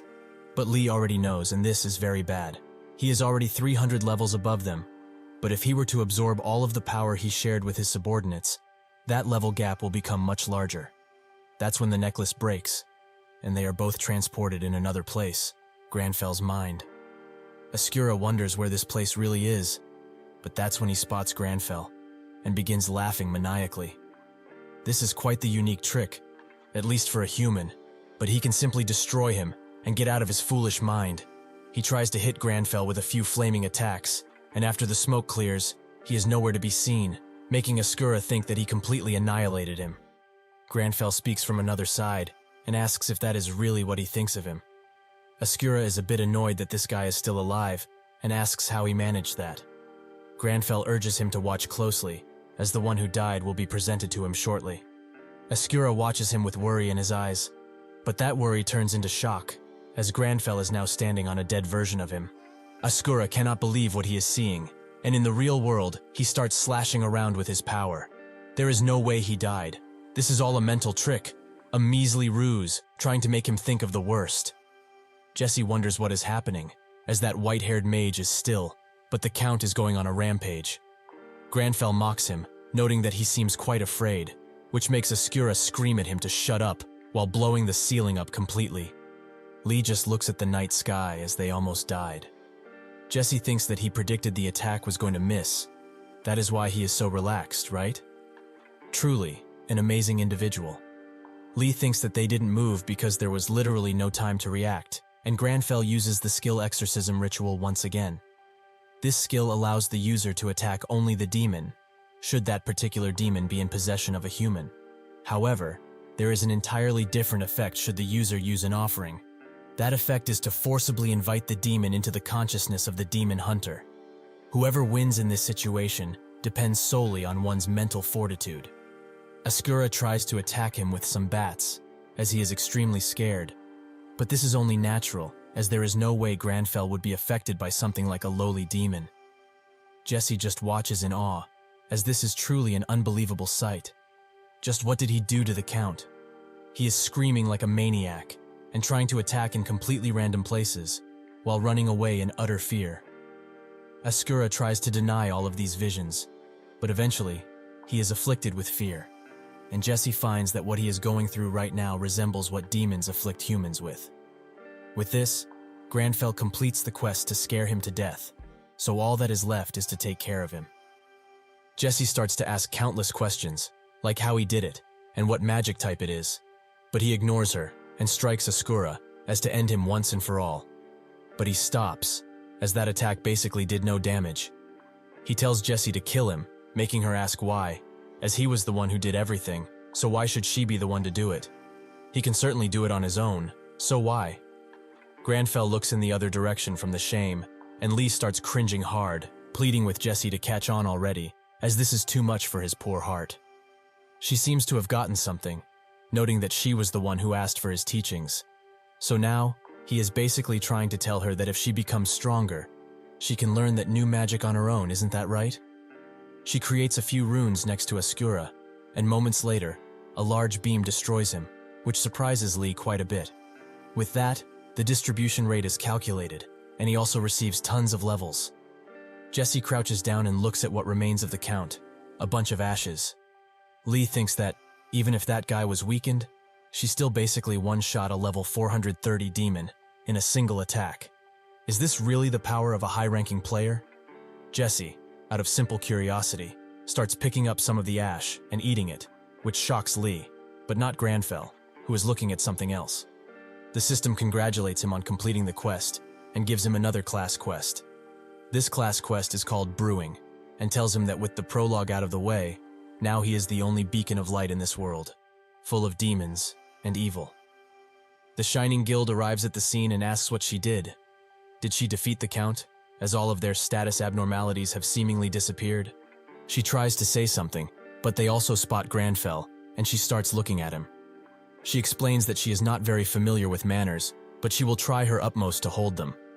She introduces herself to Grandfell as Jesse Hynesi, and also asks Grandfell for his name, if it's not too rude to ask. The guild watches, and waits eagerly for a response.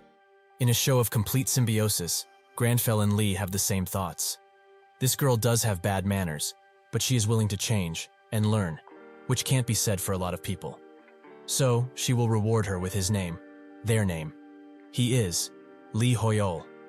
In an apartment complex, a woman is preparing some food while her daughter watches the news, which still talks about Lee and his exploits. The daughter recognizes him and pulls on her mother's skirt as her uncle Lee is on TV. She wonders what she is talking about, but when she looks at the TV, she sees when Lee introduced himself to the whole world, albeit reluctantly. This woman is one of his sisters. Later, while cleaning, she gets a call from her and thinks that it was about time one of them called him. Even since the defeat of Asura, all that appeared on any type of media was his face, so it was only a matter of time before his family found out about this.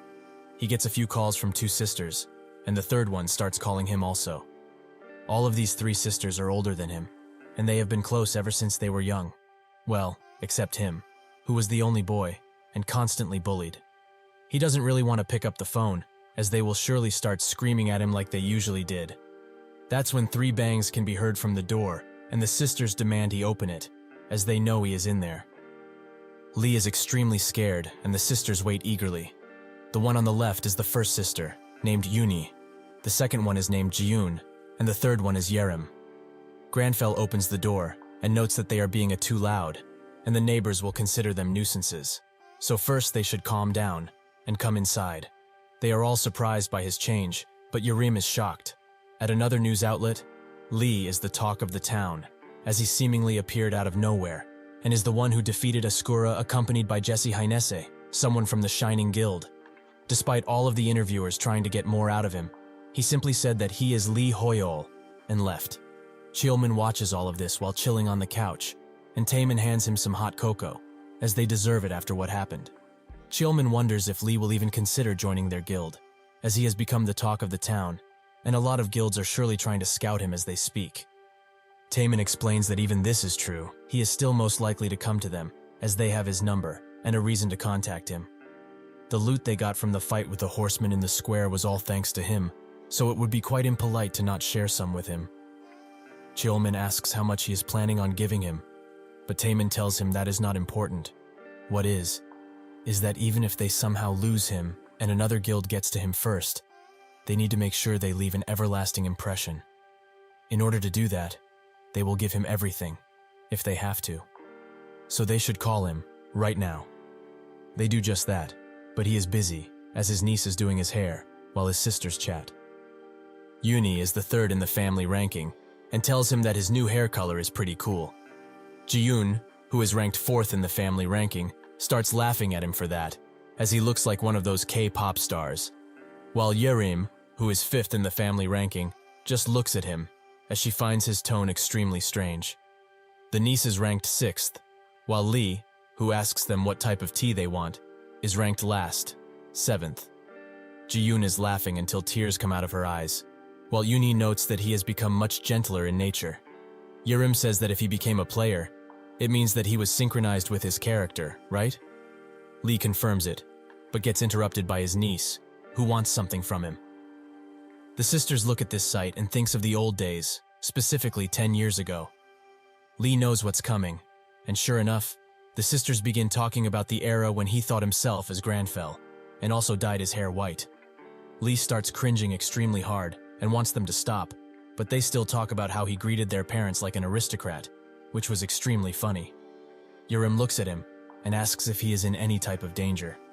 They were all very surprised when they heard about him, as players get injured all of the time, and he also doesn't pick up his phone at all, so they were extremely worried about him.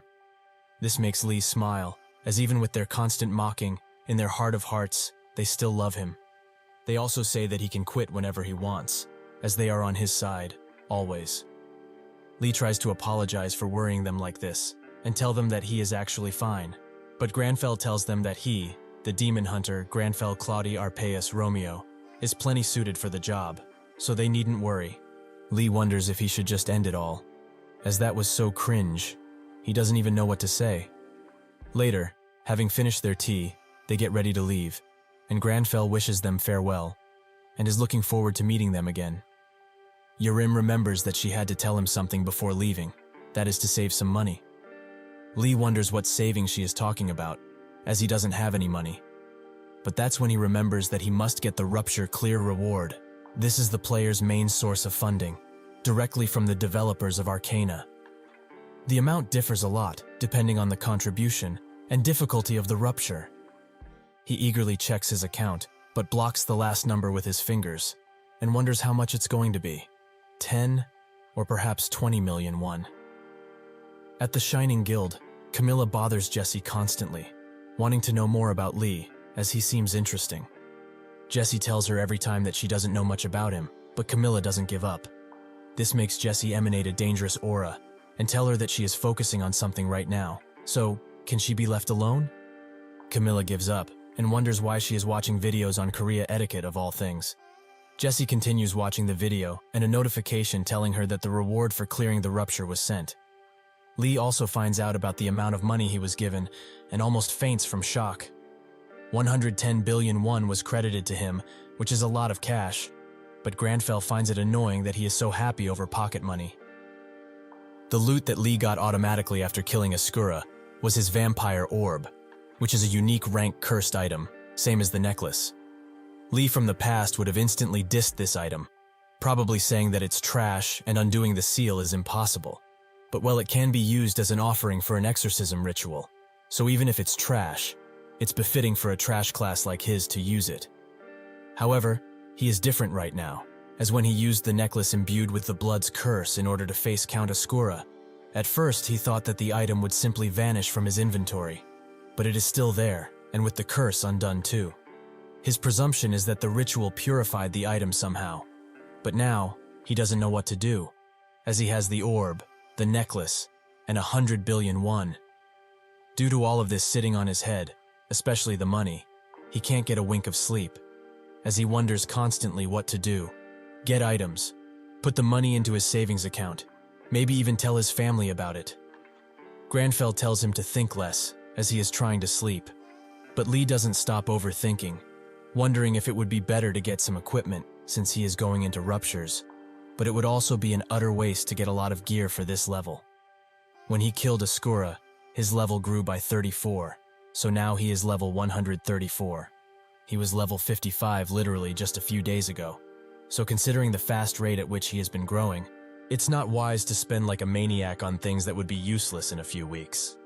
He would like a few mana recovery items, but they are exceedingly rare, and when they go on sale, They are too expensive. Grandfell urges him to get off the phone and rest, as he is hurting his retinas from all of that screen time. Lee tells him to shut up, as he is a millionaire, so he doesn't have to worry about such petty things, right? The next day, at the AAU Korean department, all of the employees are called for a meeting, where someone presents what happened to the knights that Lee defeated, and based on this and some presumptions, it is highly possible that this is alchemy. One of the employees wonders if it is so, while another slams the table and notes that this is utter nonsense. Alchemy couldn't never create such giant columns of rock like that. Nobody could ever hope to have the mana for something like that. Eventually, the meeting falls into just bickering, while the experienced employee watches them as they gnash at each other's throats. He thinks that this is very exhausting, as everyone he goes, literally everybody is talking about this new guy, Lee Hoyeol or whatever. The newbie asks if he knows anything about that guy, but the experienced employee notes that they are in the same situation. If he doesn't know, he has no clue. The newbie explains that in just a few days, his life turned into a nightmare, as everyone, including his friends and family, are asking him to tell them about Lee. Nobody even goes by that name in the Arcana database, so is that his real name, or just an alias to throw reporters off? The experienced employee says that it's Thursday, so when the new update pops up, he's sure that all of this fangirling over one guy will eventually die down. That's when they get information about the new update, and they both stare in awe, as a new region has been added to the world, called the Asura Archipelago. This place is known to those who played the game in the past, as it was a mystical region, nicknamed the Island of Treasure. Of course, what flew around were only rumors, as nobody was ever able to find it, but it was said that everything living in that place was treasure, so valuable in fact, that it was incomparable with what they have. Such an amazing place will surely bring more life and hope to the world. On the news, there is of course coverage on the new update regarding the Treasure Island, but there is also news about how the Academic Society of Mages will be recontinuing. This Society of Mages, which is a near constant discussion and debate between the most experienced mages, has always helped mages in improving their skills greatly. Lee and Grandfell watch this coverage on the phone, and something more interesting seems to be happening. Jesse, from the Shining Guild, was also one of the invited players, and is entering the tower right this very moment. Grandfell continues to do his pull-ups while watching, and Lee laments that he scolded her about manners, since she is literally the 4th-ranking player in the world. Grandfell doesn't really much care about Lee's annoyances right now, and notes that he is more interested in the Academic Society of Mages. There's also a saying that goes with them: the Tower of the Mages has magic, but not skills. Lee recognizes this quote, as it was written in the description of the Mages Tower, back when Arcana was still a video game. Grandfell explains that he doesn't know what this society is even about, but he will probably get something out of it if he goes there. Yes, he will do that, right after cleaning the dishes, of course. Lee doesn't even know what to say at this point, so he just lets it go. At the Mages Tower, countless people gather in the front as they patiently wait for the doors to open. A girl who is affiliated with the Mages Tower, Cleo, is very happy that the Academic Society is happening once again, as she wonders what kind of things she will learn, and if Marcello, the head mage, will really be presenting his research today. A random person walks backwards while talking with his friends and doesn't see Cleo, so a crash is about to happen. Cleo, however, remains untouched, and the guy's friends being laughing at him as he ran into a wall. Cleo calls him an idiot, and that's when Jessie comes around and tells her to not call these people idiots, as this illusionary wall is a spell cast by the Tower Master for the meeting, so it's hard for common people to see through it. Cleo apologizes profusely, noting that indeed, idiots as she says, but the random group look at the wall in awe as they saw Jessie go through it. Cleo explains that she is the guide for this meeting and is supposed to take anyone who is invited to the Crystal Hall. She is actually the last person here, so she is also going to go in, as nobody else should be coming. Jessie wonders if it is so, and notes that she would like to wait here, just a little while. She has a strange feeling that a certain someone will be coming very soon. Eventually, Grandfell makes his way to the Mages Tower, and both of them think that each time they come to this place, it is way too crowded. Today especially, there is way too many people, maybe because they are trying to get to Yusra, or maybe even join the Mages Society. That's when someone recognizes him as Lee, and in a short second, he is bombarded with admirers, who ask him for countless things. Both Lee and Grandfell are peeved by this and think of how to get away, but that's when a random person grabs his bag and notes that he is a really big fan. If he gives him just one picture with him, he will stop annoying him. Grandfell thinks that this bastard is pulling on something too important, as that bag has his brown rice green tea, which cost 501 per tea bag. This is the only thing he splurged on with his hard-earned cash. Thus, Grandfell tells him to screw off, which shocks Lee, as that may have been too harsh, even if this guy was being quite annoying. But maybe, if he disappoints these people, he will get less attention, so maybe it's for the best. Unfortunately for him, instead of being disappointed, the annoying man starts fangirling even harder, as he got insulted by Lee in real life. More and more people start requesting this, which makes Lee disappointed in the human race. They both think of ways to get out of this debacle, and that's when they see the wall, which seems different. Grandfell starts running towards it with full force, even with other people warning him about it. Sure enough, he almost falls over Cleo after stopping, which makes him note that this is some praiseworthy illusion they got here. Cleo escorts Grandfell up the stairs, and she looks at him sometimes, wondering who he is. All of the people that were invited are definitely already inside, so even if she flips through the invite list countless times, this man is just not here. Grandfell observes her rummaging through the list and asks if there is a problem. Cleo immediately thinks of how she was pinned when they first met, and notes that there is none, as he wanted to attend the meeting. Isn't that right? Grandfell confirms that he does, but Cleo finds it extremely strange that this man could see through the illusion magic, as it was put in place by the Tower Master himself. So just who is he? She continues to blush and stare heavily, which makes Lee wonder if she has a fever or is sick. Grandfell asks if he can't attend without an invitation, and Cleo explains that people who can actually see through the illusion magic are allowed to attend the meeting, even if they did not get an invitation prior. However, he is the first to do such a thing, so she is amazed, and actually really curious about what kind of man he is. In an academic standpoint, of course. Grandfell, again, notes that it's very extraordinary illusion magic, and continues walking, while Lee analyzes the steps they are walking on, thinking that, with enough mana, he could recreate them. Eventually, they arrive at the Crystal Hall, the place of knowledge and inquiry. When Arcana became a reality, the NPCs that were in the game also appeared in real life.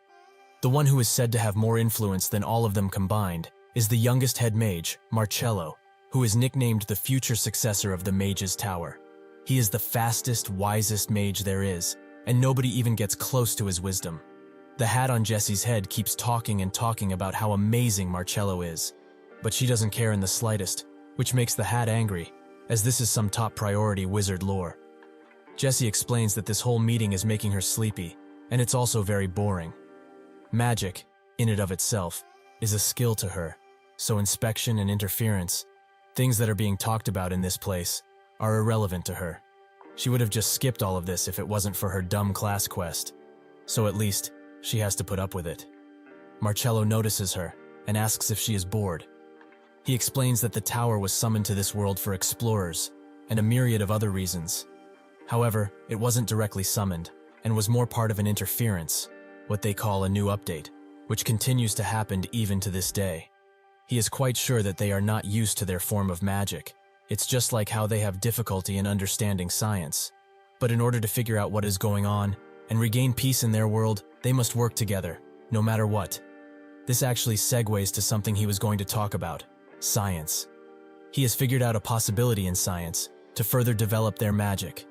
He creates a small ball of flame and notes that this is fusion, which is basically ignition created by joining magic and science together. Even if this is an entirely new development, they must approach it carefully. They do not know what kind of things will happen when combining two entirely different things. Jessie is now quite interested in the lecture, as it has caught her attention. But that's when Marcello notes that because of this discovery, he needs their help. Everyone at the lecture thinks that this is a quest of some sorts, and Marcello says that if anyone has any questions, they should feel free to ask. Grandfell is the first to raise his hand, and explains that there are quite a few unnecessities in his inspection he showed earlier, and would like his opinion on the matter. Everyone is surprised that he would actually question the head mage, while Jessie is glad that he is here, as she knew that he would come. The council on the other side starts sweating, and most sigh, as Marcello isn't the calm sort, so things are about to get out of hand real quick. Marcello stares at him and asks why he thinks that way. Grandfell begins explaining that it's quite simple. He just feels the estrangement. Science and magic are entirely different concepts, each with their own rules, so there are unnecessities because estrangement occurs in the process of their combination. He experiences something similar while combining skills and magic. He creates the same thing that Marcello created, which shocks him to his core, as it took him months to just activate that magic. But he just did it in an instant. And how can this man experience estrangement, considering that he is an explorer?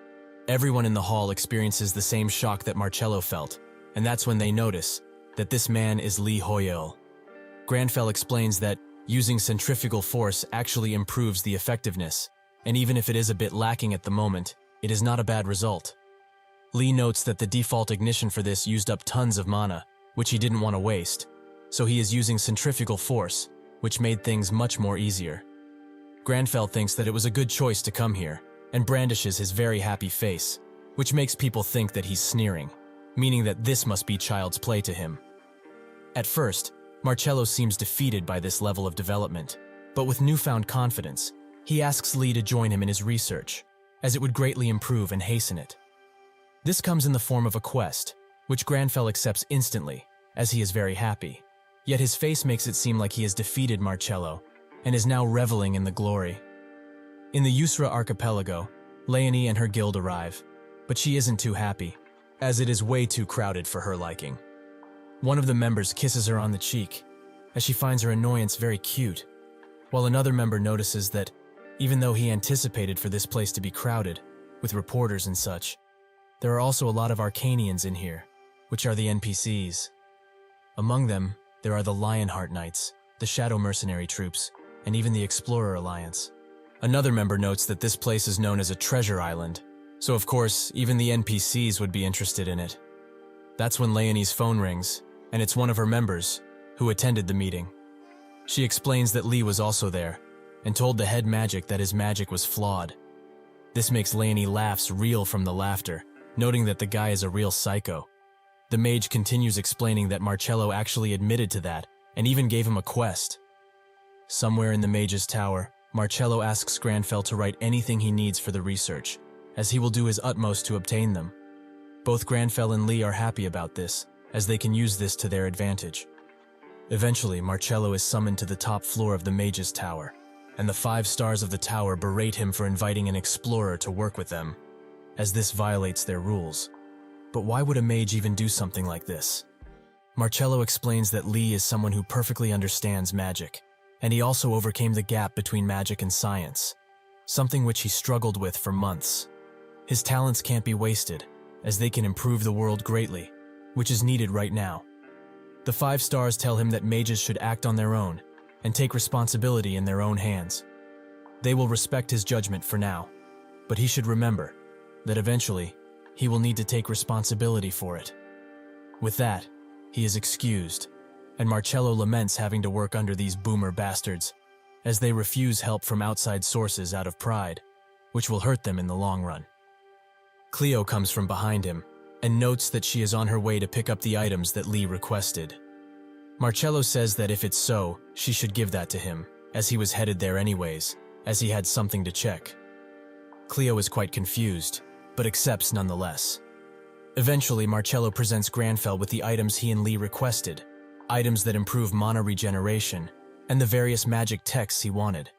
He asks if he likes them, but Grandfell laments even seeing them, as they are all too high level for him. He tells Marcello that these are not fit for somebody like him, quite literally in fact, which surprises Marcello, but he somewhat expected this. He apologizes for underestimating him, as he was curious why he requested mana regeneration items, but he probably already knew about this item. He hands him a hexagram brooch, which seems to be part of a 6-piece set. It is a level 100 item, which regenerates mana by 10% when magic is used. Lee thinks that this is exactly the type of item he wanted, as it improves his abilities greatly. Marcello notes that he realized he is an amazing mage when he found the unnecessities in his magic, but to think he also knew about this item, truly amazing. Lee wonders what's so great about this low-level and rather simple item, while Grandfell stares at Marcello. He explains that, unfortunately, they cannot carry out the proper research, as he needs to fix his magic. The quest's updates, telling him to wait for Marcello to call. Grandfell notes that he will wait for him to overcome himself, and Marcello thanks him once again, while thinking that, if it's with him, he might be able to change how the Mage's Tower works. On the new archipelago, Huigang sits around while streaming, which seems to be watched by 19,000 people. He explains that he is waiting for Lee to get to Yusra using the portal, and shows that there are countless people entering, so he believes that Lee will also be coming soon enough. The stream is tired of waiting, but Huigang tells them to be patient. A player overhears him talking about Lee and gets up close and personal to the stream. They recognize him as Kinver, who seems very angry that Lee is getting so much attention. This man is a part of the Supernova Guild, a group which is infamous for doing whatever they have to in order to complete their objectives, and Kinver is rumored to be the most evil of them all, as he is tied to many missing people cases. He tells Huigang to tell Lee that he shouldn't go overboard with his clown act. With that, he leaves, noting that he will keep a close eye on his stream to make sure he completes his objective. This whole thing makes the chat wonder if Lee could actually clear Yusra on his own, and they come to the conclusion that, perhaps, Lee is not showing because he knows he will be targeted by people like Kinver, so he is into hiding. Huigang is offended by this, and starts banning anyone who taints Lee's good name. Huigang explains that Lee is probably uninterested about the treasurers, as he doesn't do any commercials or shows, which goes to show what kind of man he is. The chat agrees with him, and people around just stare. While sitting in the Mage's Tower library, Grandfell asks Lee if they have any reason to go. Lee notes that they really don't, while thinking that, even if it's a treasure island, he is only level 134, and that place is a level 350 rupture. There are also no demons, so he would have to fight with everything that he can in order to just survive. That's when they get a class quest, which has the condition to inspect the 7 deadly sins of Yusra. Those are pride, envy, wrath, gluttony, lust, sloth, and greed. Lee thinks about the situation quite a bit, wondering if it's really okay to go. But Grandfell notes that there was no reason to go until earlier, however now, there is no reason to hesitate. With that, he packs a bunch of tea bags and walks away, while Lee tells him to at least change clothes, as it will be very hot in there. Eventually, in Yusra, Grandfell arrives at the scene, and Huigang is extremely happy to see him finally get here. Lee doesn't like this place, as it is very hot, but he doesn't have much time to complain, as they both feel a great sense of evil that is surrounding the whole island, even the ground below them. Thus, Grandfell's natural enemy skill activates, which prompts him to think that this influence is strong, so surely the demons around here must be on a completely different level. This can be seen as bad, as the island in its may actually be the evil, considering how much he feels. However, they both see this as an opportunity, as the natural enemy skill will be activated at all times due to this, which means that this will be quite easy. Huigang follows him around, and happily notes that there Lee has entered the forest of this archipelago, while his chat continues to wonder a myriad of things about him. Huigang notices how carefully he's moving, and thinks that it's because there may be some hidden things on this island that he can detect and wants to get first. But in actuality, they are both searching for an easier mob, because of their very low level. Huigang also tells his chat that he will never disturb Lee in any way, shape, or form, so if they don't like that, they can leave. They also shouldn't worry about him being caught, as in real life, he's basically invisible, as nobody looks at him. Suddenly, Grandfell notices something, and in that moment, a group barges in Huigang's way, as they are trying to fight an Emerald Tiger, which is a level 420 mob. While one of the group members backs away slowly and berates the others for not wanting to split up, he bumps into Grandfell, who he recognizes as the Lee, and asks what he's doing here. Grandfell isn't that moved by the question, but Lee feels it into his very core, as he too is wondering why he is here. He was originally planning to just find a scorpion to warm up, but the first monster that popped up, unfortunately, is an Emerald Tiger, the highest level monster around this damn place. It's 10 levels lower than the count, but even still, he can't hope to outrun it. Not with his stats anyways. Grandfell notes that the situation isn't great, as the sunlight that is falling on the tiger is blinding him. But, if he stops the movements of this beast, he can stop it from pulling any more tricks. He continues to create pillars of stone from the ground, which incapacitate the tiger, while the group, with Huaigang behind them, watch in awe. Grandfell prepares to use ignition, as he hasn't tried it yet, and creates a large ball of fire on his palm. He throws it at the tiger, which creates a fiery explosion that almost reaches Huaigang too. The beast is defeated, as it couldn't do anything against the might of this power. Huaigang's chat blows up, and Grandfell receives a level, while Li thinks that the ignition he perfected with Marcello is a crazy ability, and additionally, that brooch that recovers 10% of mana is very nice to have. The group is shocked that he one-shot an entire Emerald Tiger by himself, and most are left speechless. In another part of the island, Shrek, the third raking player and the guild master of the Second Sun Guild, is getting extremely annoyed, as they have been walking around this island for hours, yet they are still on the very outskirts of it. One of the guild members suggests that they regroup with the other teams now, as he has just received news that Shining has already reached the very core of the island with their entire team to boot, and they also haven't been able to deal with powerful monsters, since they are all split up like this. Shrek finds it difficult to admit, but he knows, and thinks that maybe, splitting up is where it all went wrong. His original goal was to get a lot of accomplishments, and loots from as many routes as possible with their numbers, because the Berserker Guild, which is ranked lower, got first clear on the previous expedition. He clearly underestimated the Yusra Archipelago, and he says that he finds it hard to admit this, but he was way too greedy for their level, so they should call everyone back here now. Suddenly the team from the west, the one that Li helped, calls, which Shrek thinks as perfect timing, as he was going to call them anyway, as they will regroup. The west team leader explains that they will come to them, as they have to give up this route, since Li Hoyeol himself has already passed through it. Before Shrek can ask further, one of their mages gets a report from their other mage that was at the mage's tower. Supposedly, Li received a quest from Marcello, the head mage, and he is now also the first player to ever get a personal research lab in that place. Shrek thinks that he thought it would be impossible for an NPC and player to build such a deep bond and relationship, even if he heard things previously about it. He notes that their analysis team will not be dedicated to only this guy, as they need to find out more, as he might be more dangerous than he is leading on. Li smiles like a maniac at the pure emerald crystal he is holding, a supposed top-tier ingredient. He jumps around from how happy he is, which Grandfell finds utterly pathetic, so he chooses to try and ignore him.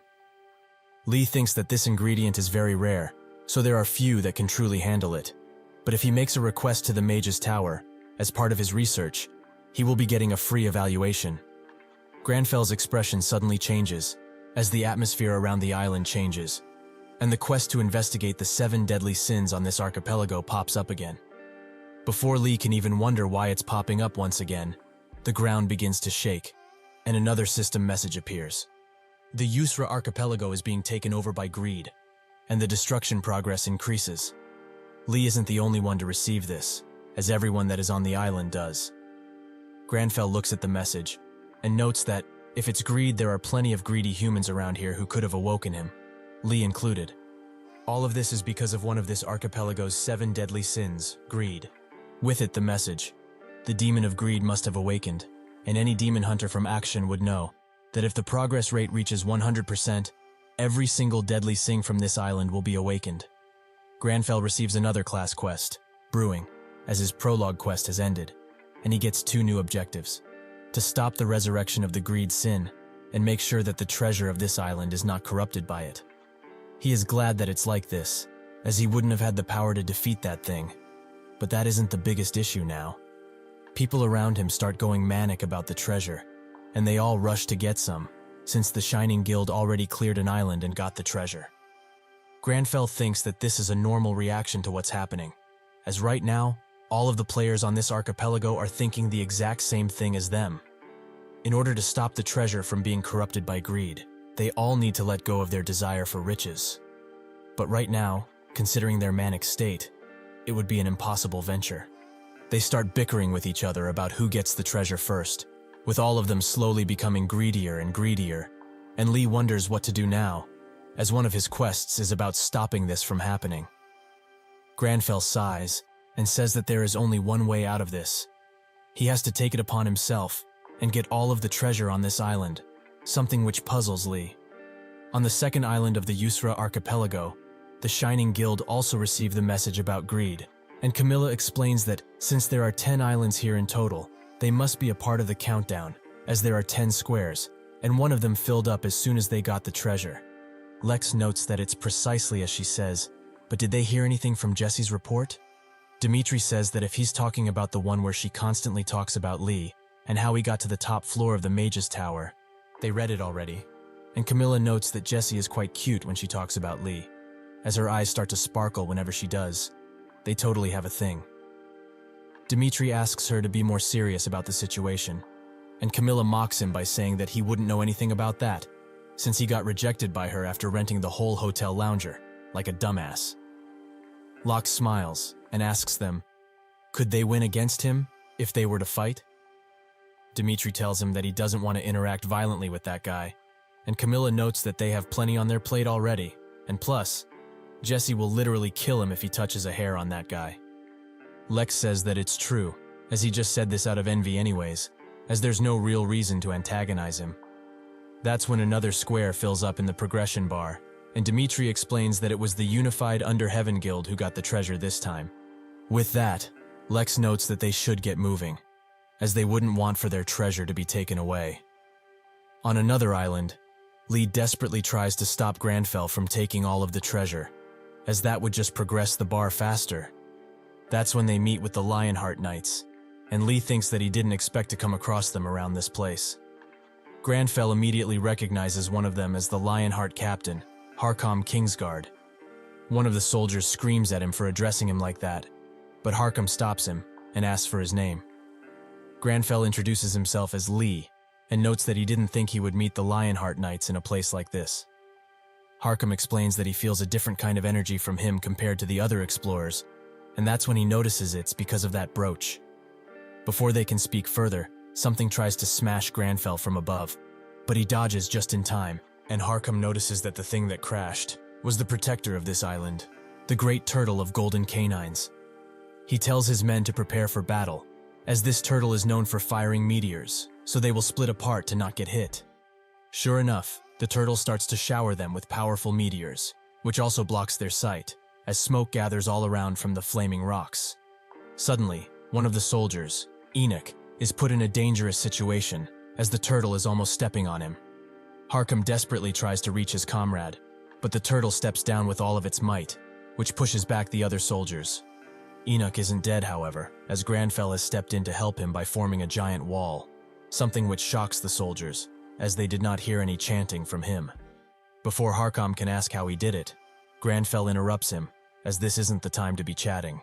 The turtle prepares to shower the area with meteors again, and the knights get into formation, while Lee thinks that because of that wall, he almost consumed his entire mana pool, as he had to strengthen it. He didn't pass out only because of this brooch, which he is very thankful for, but still, he needs to save up his mana, so he needs to use these knights to their fullest potential. Markham grabs his attention and expresses his genuine thanks for his timely rescue.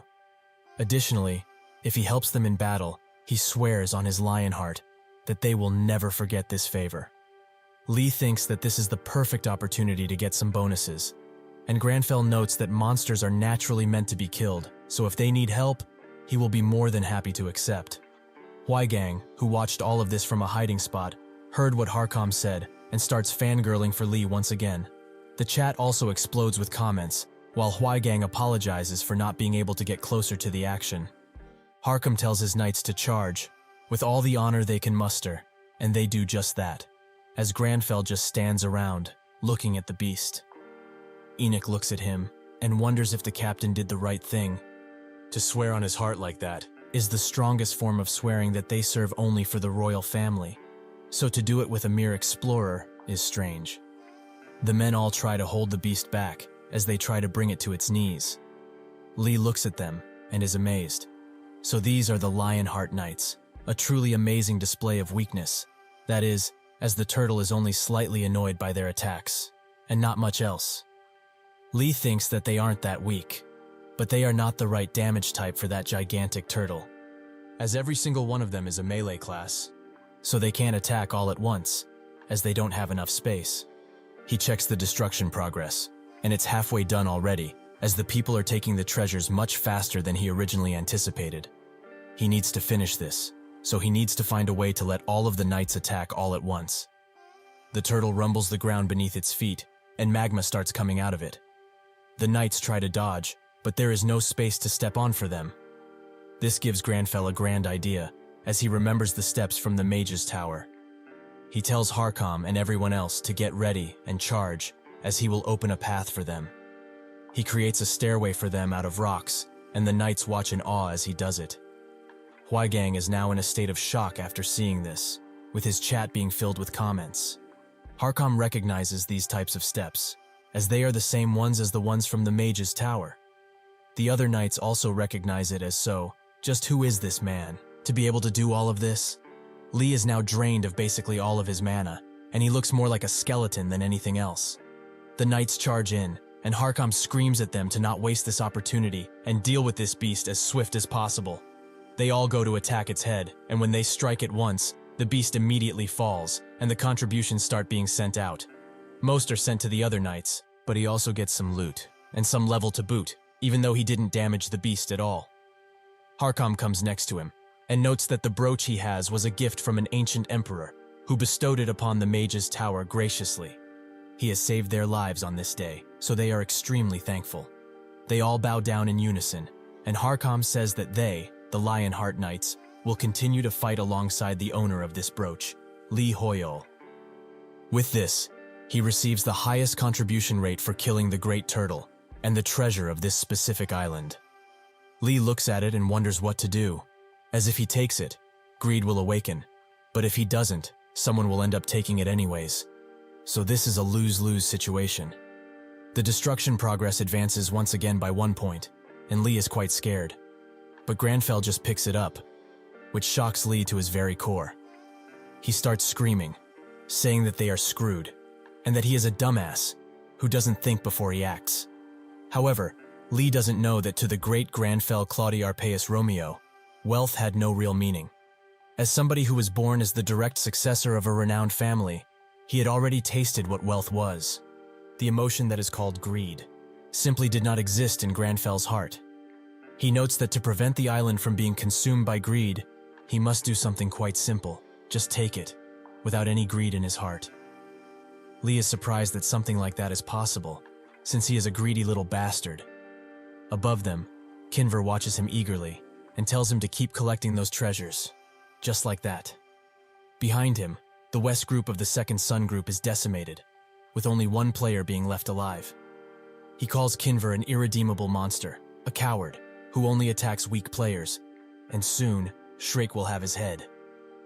Before he can do anything further, Kinver cuts his head clean off, and his karma stat increases. He eagerly waits for Lee to get more items. That way, it will be very convenient for him to just take them, like taking candy from a child. From this group, he has looted some Emerald Essence, and 32 other looted items with it. As Grandfell unlocks the island's treasure, everyone watches in awe, including Huaigang, who is now fangirling to the max, and his chat explodes with comments.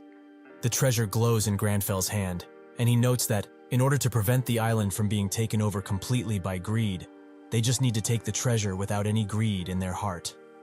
Huaigang starts crying while he asks his viewers if that was recorded well. Their Lee just took the island treasure, and the destruction progress has not up, and they should watch how refined he still is. He really has no greed, and is fully selfless. The real Lee cringes, however, as the item they have received is only an epic and has no real stats to speak of. This must be a joke. He got excited for nothing like a dumbass, so much so that his greed just disappeared. If all of the treasures are so worthless, he doesn't even want them. Suddenly, Grandfell gets a status window, showing him that the great Lionheart Knights have joined his party. Lee wonders what this is all about, and Harkam reaffirms what they said previously. They will be at his side from now on no matter what. They, the Lionheart Knights, will continue to fight alongside the brooch owner. That is what both Grandfell and Lee remember. But Lee didn't think they would actually join him, but leave him alone during his stay on this archipelago. Harkam notes that he has saved their lives, and even showed that he can acquire the treasures without a speck of greed in his heart. They are not sure what his true goal is in this place, But at least here on this archipelago, they will be his sword and shield whenever he commands. Lee is very shocked, as even if this is only for the Yusra archipelago, he now has the best knights in the entire continent by his side. And the level difference is just insane now that he looks at it. Not for him, for the mobs, who are now extremely easy to target with these loyal helpers. Grandfell grabs Harkham's shoulder while grinning quite devilishly, and notes that they should move on to the next island. Above all of them, hidden in the purple mist and dark green leaves, Kinver watches Grandfell diligently before getting interrupted by his earpiece, as somebody wants to talk with him. That person notes that he's worried about the destruction rate not progressing the same after Lee took the treasure. Is he sure that he is the one that took it, and not the NPC dogs he has with him? Additionally, if he does have Markham and the stupidly loyal Lionheart Knights with him, can they really do anything to Lee at this point? Kinver asks the person if they are scared, and the person explains that they are not. They just want to be careful about it, as those guys are on a much different level than those bastards from Second Son. Kinver explains that he still sounds like a scared idiot, so he should stay out of this if he really is that scared. He has already prepared a little surprise for them, as the moment they decide to get on a shop to progress to the next island, all he needs to do is flick one single finger, and the Hydra poison, which is extremely deadly, will spread on every inch of the ship. Whether it's that bastard Lee or the popular Harkam, nobody will be able to stop it. They will all die slowly. Additionally, they can check for all of the treasure after Lee is dead. But suddenly, Lee looks at him, and he feels like he's been beheaded gruesomely. He clenches his neck and is now extremely fearful. It was impossible for Lee to notice him from this distance, and this amount of bloodlust is no mere joke. What Grandfell and Lee see, however, is just a cute squirrel, most likely Kinver's disguise. Markham notes that, judging by where he is looking, he also noticed that tiny little rat over by that tree. What does he want to do with him? Kinver clenches his neck even tighter, as his mental health becomes extremely broken, and he is hit with the fear status abnormality. Grandfell still sees a cute squirrel on that tree, and notes that he's not sure. Suddenly, the destruction progress advances, and Lee thinks that, excluding the crown they got, there is only one left remaining, so they better hurry. Grandfell tells Harkham that there is no reason to focus so much on a tree rat, and thinks that they need to stop Greed's awakening, no matter what. He tells Harkham that they should hurry, who does as he wishes. The person who contacted Kinver previously tries to contact him again, but Kinver can't hope to respond, as he is still hiding in fear. And also he has literally pissed his pants. Is he alive only because Lee took pity on him? Or because he is just a rat that he cannot be too worried about? He falls down and thinks that, whatever the reason was, he thanks him from the bottom of his heart for saving him. He removes his mask and announces that he's done, and out of this deal for good. The person over the radio asks what the hell just happened, and Kinver warns them, if they don't want to die gruesomely, they should turn back now, and never, ever look back. With that, he closes the call, and the person over the phone wonders what the hell just happened. One of his men asks what's wrong, calling him Park Hyunjun. Hyunjun explains that Kinver hung up on him like a scared rat. Fuck. They invested too much money in this. They even borrowed money from a loan shark because that bastard Kinver promised that they needed the Hydra poison in order to succeed their mission. The man tries to calm him down, but Hyunjun is having none of it, as he is in manic state. He is telling him to calm down?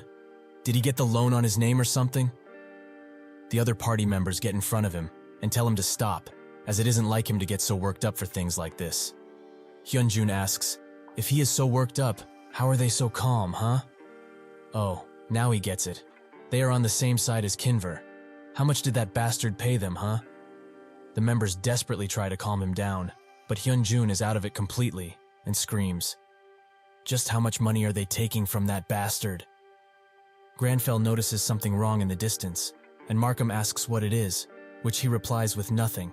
He was just looking around. There is something dangerous around here, though, because his natural enemy skill has activated, and his demon hunter instincts are warning him to be very careful from now on, as there is a demon nearby. Hyunjun stabs one of his men, who notes that he knew he was a piece of shit that was obsessed with money, but to think he would go to this extent. Hyunjun tells him to just die quietly, as they were the ones that worked for Kinver in order to get more money. Huaigang watches all of this with a tear in his eye, as he is extremely scared for the demon-possessed person that is right behind him.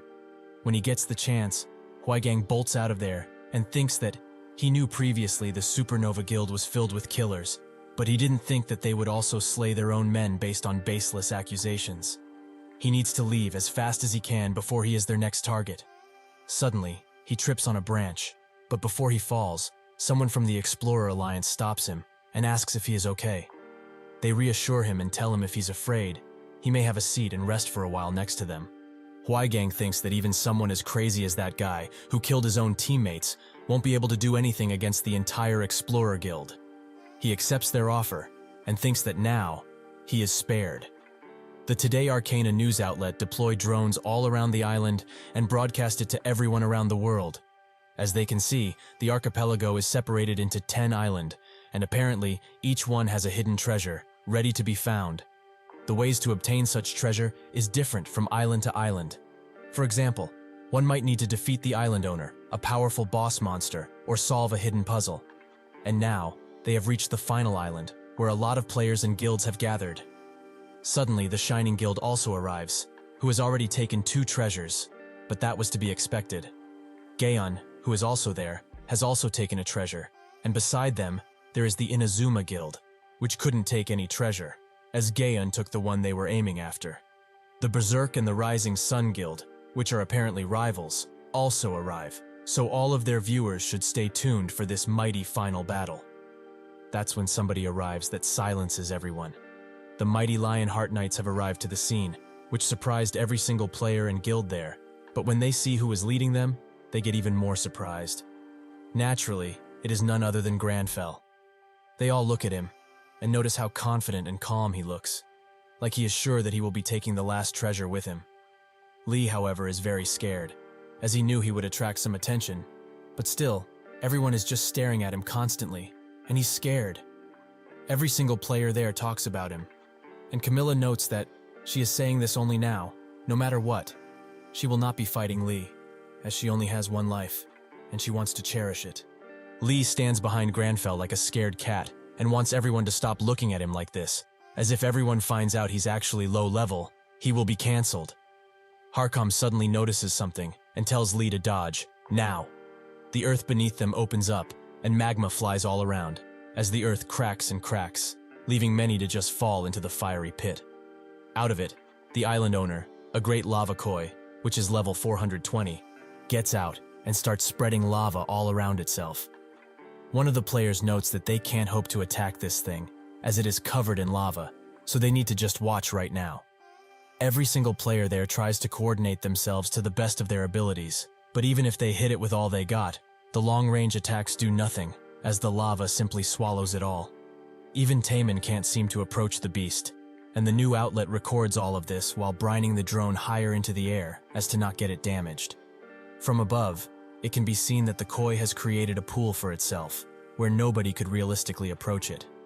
Harcom asks Lee if he's okay, and apologizes, as he promised to be his sword, but he doesn't have a way to even strike that beast. Grandfell smiles, and notes that he worries far too much for somebody so prestigious. He did not lead them all of the way here without a plan. He puts his hand forwards, and that's when Lex notices that, even in this most dire situation, Lee is still smiling. Just what does he have in mind? While preparing his magic, Grandfell thinks that magic activation could be divided into 3 important steps: inspection, interference, and most important, manifestation. The lava around the koi fish is not a skill, and it's merely a part of nature. Thus, lava, which is only just a force of nature for him, is no different than the rocks on the ground. He picks up all of the lava in the pool, and everyone is left speechless, to the news people, to Chiolman. Lex can't help but smile, as he wonders, just where did this guy come from? The news outlet notes that this is an unbelievable and rather amazing sight. The path to the island owner is now open for everyone. Harcom laughs and charges forwards, as he needs to do his share of work. Lex notices, and thinks that he spaces out for too long. He tells the Shining Guild to charge as the path has opened. They all charge, and Kiolman advises Taemin to get in there and at least get some contribution points, and maybe even get the first attack bonus. Suddenly, the koi fish jumps high into the air, and to everyone's surprise, slams back on the ground, sending everyone back from the impact. Leonie notes that it is very annoying for a single fish, and that they should be careful, as it is getting ready to jump once again. The news outlet says that due to how powerful this fish is, the fight will be a long and treacherous one. But that's when the lava that was formerly liquid is now a solid, and it slams into the koi fish into the form of spears. They all look at Lee in wonder once again, as something like this shouldn't be possible. It's like turning water into ice. A change so big shouldn't be possible with the limits of mana set by the system. Grandfell tells Harcom to charge, who does so immediately, and kills the koi fish in a single mighty strike. Every single player gets the message that the koi has been defeated, and Lex thinks that for the first ranked guild to not even have a single contribution point, such shame. The news outlet screams in joy. The island's owner has been defeated, and the one with the highest contribution rate is of course Lee and the mighty Lionheart Knights. He cannot believe how relaxed he is. He defeated the boss so easily. In actuality, Lee is basically dead already, and Grandfell has his eyes rolled back as he is trying to not pass out due to the lack of available mana. The island's treasure suddenly appears in front of Grandfell, and everyone eagerly watches to see what he gets from it. Grandfell gets to opening it, and everyone is surprised when the destruction progress rate does not pop up. Is this perhaps not the island treasure, but something else entirely? However, suddenly the destruction progress rate appears and fills up once again, which also surprises people. Why was it late? Or were there more treasure around the islands? Lee is weary now, as there is no way that Grandfell advanced the destruction after taking the treasure, as the treasure itself is still a shining blue. However, he feels that extremely strong demonic energy. A different treasure has been taken by greed once again.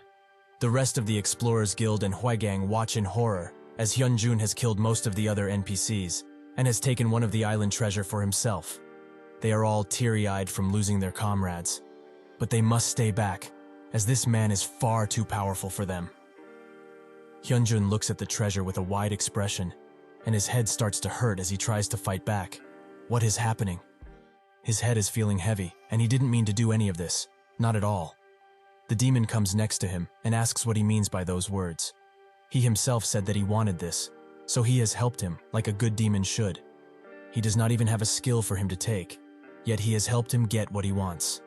Since that is done now, it is his turn to take what he wants and needs.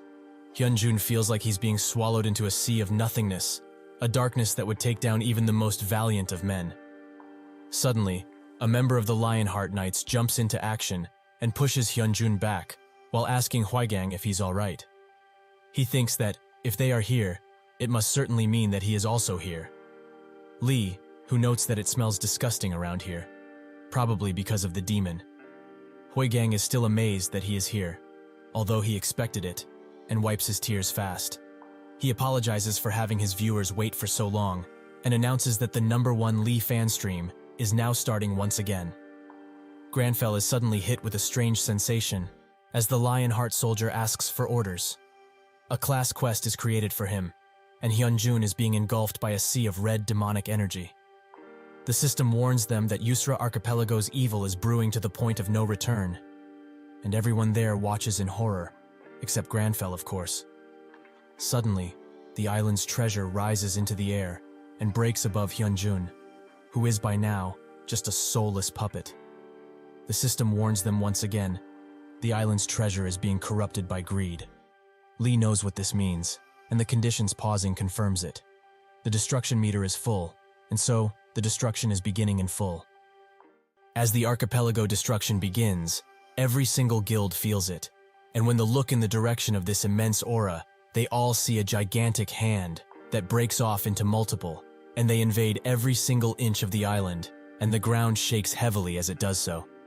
Eventually, the hands now touch all of the little island around, and the reporters see all of this, being rightfully scared of this situation, and they also announce that slowly, the island is being merged into one. Suddenly, out of nowhere, a gigantic building appears in the middle of the island, and even Harcom is surprised at what he sees, an entire castle made completely out of gold. This makes the other players there think that this is simply another treasure, waiting to be taken apart and enjoyed. But Grandfell knows that thing is named the Castle of Greed, and is the home of one of the 7 deadly sins, greed. It also has a very ominous aura that the others should also feel, but it seems that they are more fixated on the gold.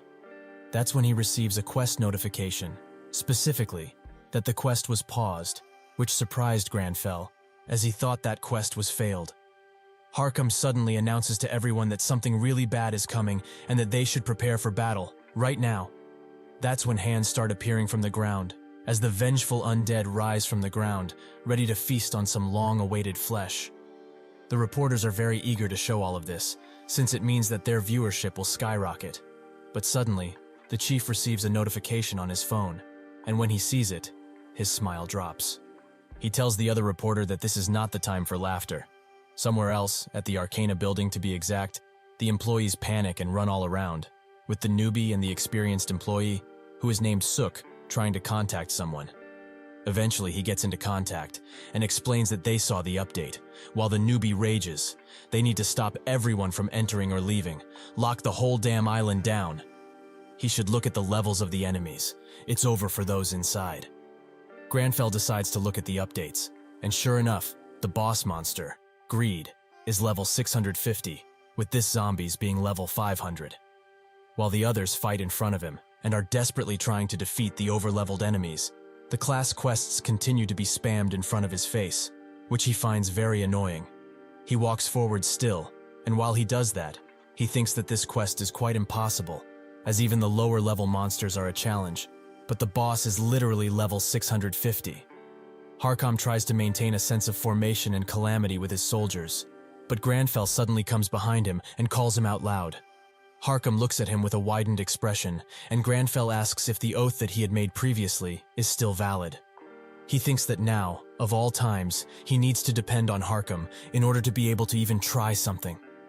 Harkham asks if he really wants to fight this, as the enemy is one of the 7 deadly sins. All of their lives are in danger at this point. Grandfell proclaims that demons are meant to be defeated, and only that. There is no other option. They all need to be annihilated. This statement surprised Harkham, but he smiles, as he doesn't see a lick of fear in his eyes. He is a true warrior. Indeed, Grandfell is not fearful, but Lee is, very much so. Harkham calls out his Lion Knights, and explains that from now on, they stick to their oath, and help their savior reach the evil, and free this island forever. The soldiers immediately get into formation, and are ready to defend Grandfell with their lives, in the name of the Lions. The people who watch all of this, including Huaigang, are amazed, because from what it seems, Lee and the Lion Knights will attempt to go into that castle, being stopped only by the countless undead horde. Grandfell orders them to charge forwards, and at the Arcana building, everyone sees that some crazy people are trying to get in. This because of the reporters, who are also quite shocked by this, but report it nonetheless.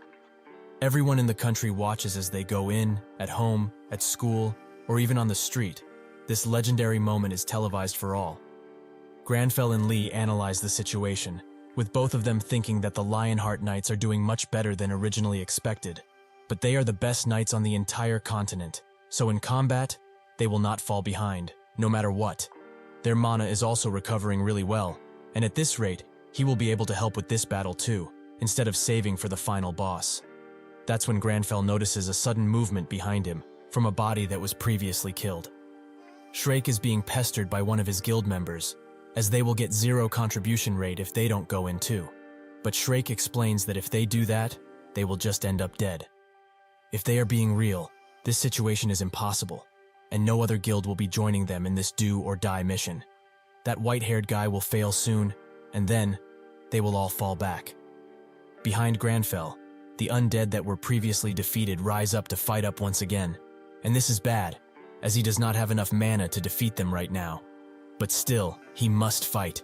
Suddenly, a beaming light passes Shrake, and both Leonie and Taemin have come to help Lee. That's when they notice each other, so this wasn't coordinated, and the other guild members rush to help them. With that, the temporary Greed Extermination Alliance is formed. The reporters note that this alliance was not expected at all, but is it a coincidence?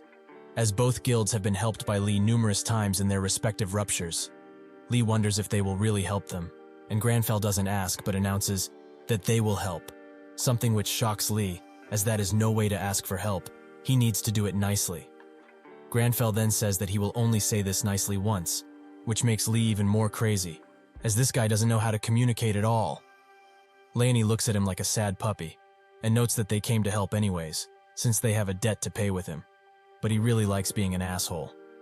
Kjolman on the other side tells his brother that this is the perfect chance to make a good impression on Lee, and get closer with him. With that, for their own reasons, they both look at him with a manic look, something which Grandfell doesn't really care about. The undead resurrect once again, and everyone around begins fighting them, with Taemin calling up his saints, as they need blessings and protections in order to efficiently deal with these ugly things. Lee thinks that this will cut into his contribution rate, so he needs to buff the Lion Knights too, so that he can push forward. That's when Grandfell goes to Leonie, and explains that the Lionheart Knights need protections and blessings too, and he doesn't have any of his precious tea to give her. But he needs buffs, so she should hand them over. This leaves Leonie quite stunned, and Lee apologizes. But that's when the Lionheart Knights are being buffed, by none other than the Gaon Saints, who urge them to fight under God's protection and win. Leonie is quite mad that the Gaon Guild did it first, and Taemin congratulates his brother for the swift steal. With the blessings, the knights have more confidence, and they charge in once again, in order to fulfill their oath. Grandfell thanks Taemin for the help, as he will remember it, and Taemin happily notes that it was nothing. Perhaps he needs other buffs too? God's blessing or protection, whatever he needs, their saints will surely have it. Grandfell, however, refuses, as he doesn't believe in something as idiotic as the idea of God. With that, he walks away, and Lee tries to kill him from embarrassment, but to no avail. It seems that Harkam has heard him, and is quite surprised, but suddenly, something deep from deep inside him calls his name, and he remembers his king, and how he also said that he doesn't believe in God anymore.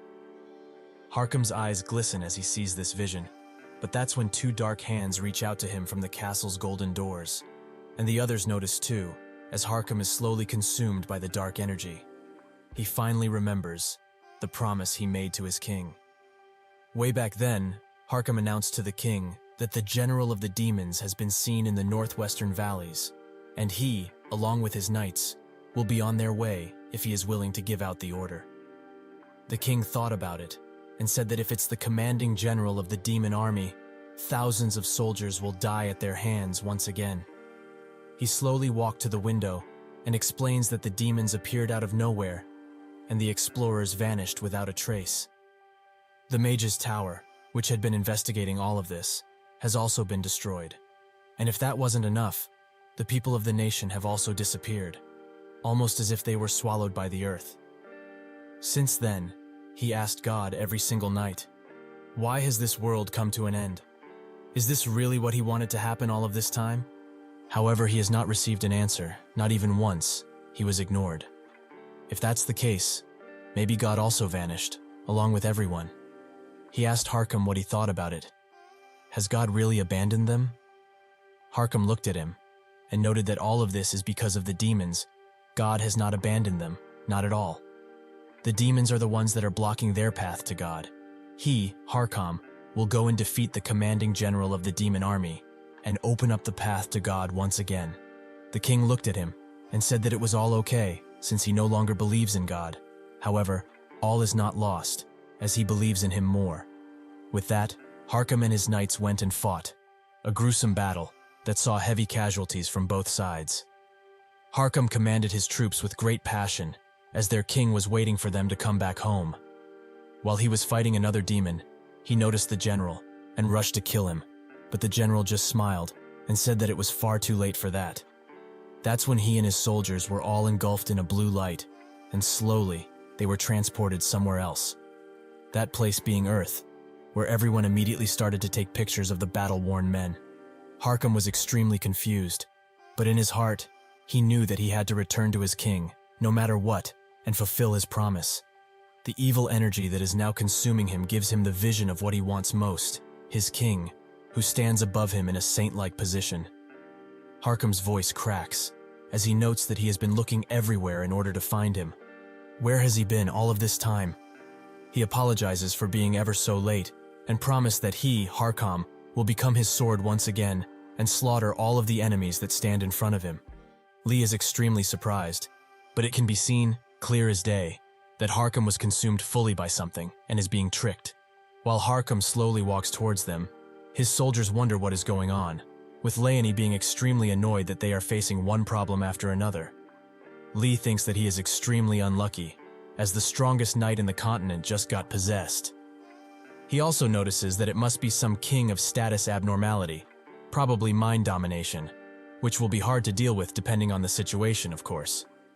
In a split second, Harkham disappears from their eyes and gets behind Grandfell, ready to take his head off at any moment. Before he can do that, however, Taemin punches him away and asks him if he's all right. However, instead of thanks, he receives Grandfell's glare, which surprised him. Cheolman scolds his brother for overdoing it as he just beat one of Lee's most prized party members. But that's not the reason, as Lee is completely out of it since he almost died. Suddenly he snaps out of it, reminding himself to thank Taemin later, and looks at Harkham, who is being pushed back by Enoch, who urges him to wake up, as he doesn't want to fight them, and they all need to return together to their king, right? This comment enrages Harkham further, as what he sees them as is demons, and demons are not allowed to talk about his king, ever. Both Enoch and Jessica try to get him to his senses, pleading with him to see past the lie, but Harkham thinks that this is only the demons playing tricks on him. So he gets into position, and tells to be silent in their final moments. Perhaps then they will not be punished as hard. Lee suddenly notices a strange light, and Harkham charges in, hitting the ground just in front of Enoch. But it doesn't stop there, as he once again jumps into the air and smashes with all of the strength he can muster into the ground, creating a large crater at the landing location. The wind alone pushes the weakest of the guild members out of the way, with Taemin and Leonie barely holding onto the ground. With one powerful thrust, Harkham pushes through all of them at once, and when he gets in front, he unleashes a mighty power, as his sword crackles and emanates tons of energy. Once he unleashes that power onto the ground, it is sent all over the ground, breaks it in countless pieces. The reporter drones scour the land for survivors, and Leonie seems to have made it out alive, even though she barely did. Jessica is also found to be fine, even though she got separated from Enoch, and the healers rush to aid everyone that has been injured in the attack. Taemin is also safe, but was injured, and think that Harkham should be considered a monster, not a human, given just how powerful that attack was. While he talks with Cheolman, that's when his eyes widen as he looks at something. Everyone starts to, including Enoch and Hwaigang. What they are looking at is Grandfell, who stopped Harkham from hitting him with a single hand gesture. The Lion Knights wonder how he managed to pull this off when they couldn't, but even though they look cool, both Grandfell and Lee almost pass out from fear. Harkham looks at him with a strange expression and asks what he is. Among the others, his silhouette is bright and pure, nothing compared to the demons among him, who are all blurry and vicious. Grandfell would like to answer, but he doesn't really know, as he doesn't see what he sees. But it's probably because he's a demon hunter, and it could be an effect from one of his skills, probably. Harkham asks him to reveal his identity, or he will have to kill him too. Grandfell thinks that if he doesn't say anything, he will die, so he must speak now, even if he doesn't know about what. He tries to speak, but he is too shocked from what just happened, so he can't speak at all. Harkham asks him once again to speak, or perhaps he cannot. To him, though, it doesn't matter, as he will slay him either way. Suddenly, in an act of desperation, he reaches his hands forwards, which stops Harkham, as he wonders what that really means. Is he perhaps trying to tempt him into something? Grandfell then points at him, and directly at the brooch, which Harkham sees clearly. That's when he remembers everything that happened, how Grandfell saved them, and how he swore his sword to him, like he did his king. Suddenly he sees Lee once again, in his full form. Lee didn't do all of this because he know, but he was basically telling Harkham that he was no danger and actually a friend, which he is very glad about it working. His exorcism ritual skill goes up, and a new feature is also added. Suddenly, Harkham looks behind and tells Lee to watch out as the dark energy comes to him. It tries to consume him, just like it did Harkham, but he doesn't know that he is a demon hunter. Before Harkham can fully warn Grandfell of the danger, the evil energy engulfs him, and he is transported someplace else, where he spots a single man standing alone on a simple throne. Lee notices that this is his mind realm, and that the person standing there must be one of the 7 deadly sins, greed. He explains that all he wanted was to keep his kingdom safe and prosperous. his beloved Yusra kingdom. In the past, it was beautiful and bountiful, no matter land or sea. The land was also filled with sparkling jewels, and the people loved each other without prejudice. It was peaceful, heavenly, and everyone was happy. However, one normal day, a stranger washed up on the beach. The people of this kingdom were kind, so they took care of the foreigner, and they sent him back peacefully the moment he was fully recovered. But that wasn't paid back properly, as what they got back for it was an invasion. The people here did not know how to fight, and so the invaders trampled over everything in this entire kingdom. The king asked them, what was the reasoning behind all of this? If they wanted the jewels, they could have simply shared them with them. The invaders laughed, as sharing is a coward's move. They could just have it all if they just stole them. So what is the point of sharing in this rotten world? That is how the king became greed incarnate. That is why now, he reaches for Grandfell's neck and screams that everything is his, and only his. The island, the ocean surrounding it, and the sky that gives light. Even if this island is filled with great treasure and mighty enemies to defeat, everything is his, all his. Suddenly, Grandfell interrupts his villain monologue. He's being quite a drama queen over some pocket change. This, coming from a trillionaire. This confuses Greed, as he didn't expect someone to answer in this way. Grandfell explains that all wealth is in vain, and he will be the one to teach him well. That the only thing that can be stolen is pride, his pride. Greed snarls at him, but in that second, Grandfell unleashes his aura upon this dream world and breaks out of it. Harkam asks if he's all right, but he doesn't have the time to answer, as he searches with his mana for the palace's foundation. When he finds it, Grandfell disrupts it, causing the entire palace to start cracking, which makes everyone around him widen their eyes with shock, as they haven't seen something like this ever. Eventually, the whole palace crumbles into bits, and now everyone knows just how much of a beast Grandfell really is. Lee notices that they barely have any mana left, but Grandfell taunts Greed to reveal himself, as they are not finished yet. He should see just how pointless his wealth really is. He should look at the ground, where his soldiers lie, as they have sacrificed themselves to protect him. How can he dare to call himself a ruler, in spite of all of this? Suddenly, Greed's true form appears, and he asks how he, a puny mortal, dares to destroy his palace, his wealth. He dare challenge Greed, of the 7 deadly sins? A mere human? Dark energy starts surrounding everyone around the place, and the other players notice that this is a status abnormality, which they think that they can tank, but suddenly their chests tighten, and they cannot breathe. This is because Greed is watching them very, very closely, as he will make all of them into undead, so that they can protect his wealth until the world ends. Taemin reaches for his sword, as he thinks that he would rather die now than become an undead soldier. But his judgment is impaired, and he cannot hold back any longer. Suddenly, Grandfell screams at him once again, and the dark energy that was engulfing everyone disappears in an instant. Grandfell stands ever so proud, and Greed asks how he broke through his mind domination skill like this. He is one of the almighty 7 deadly sins, Greed, and he is just a mere human. Grandfell tells him that he is neither greed nor a cardinal sin. Suddenly, he chooses the Vampire Count Orb as an offering and activates his exorcism ritual skill, which is now level 2, and its passive is to prevent status abnormalities from overtaking nearby allies. Grandfell orders him to wake up, as he is the last king of the Yusra kingdom. It is finally time for him to correct his mistakes and become pure once again. Greed laughs maniacally, as a simple attack like this will be extremely easy to dodge for someone as great as him. However, deep down inside, he knows already that this is enough, as his palace has already been destroyed, a long time ago in fact. With that, Greed explodes from the neck down, and everyone watching is shocked that he once shot the boss. Their celebrations are cut short, however, as the king of the Yusra kingdom is now bowing down to Grandfell. He notes that he shouldn't be here, as he eliminated himself with Greed. So what is happening? He asks Grandfell if he is the one who fought Greed, but he can't really hear him, as he is leveling up constantly. The king continues to pour his heart out to Grandfell, but due to the leveling up and a hidden quest popping up, he can't hear anything. However, he is extremely surprised when he sees that the hidden quest has a 9-second timer, but all he needs to do is give the Yusra Kingdom King a crown. But where should he get a crown? While they both rack their brains for answers, the island's treasure he got before pops up again. The broken crown of the broken king. The item appears before them, and the reporters are having a field day recording all of this, as there are tons of questions left unanswered, which racks up tons of views.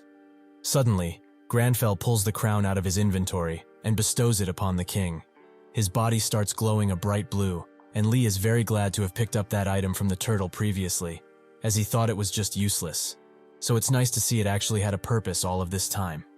With that, he has fulfilled the conditions of the secret quest, and the archipelago's secrets will now be fully revealed. Every player on the island gets a notification that somebody revealed the secret, and they start bickering amongst each other instantly.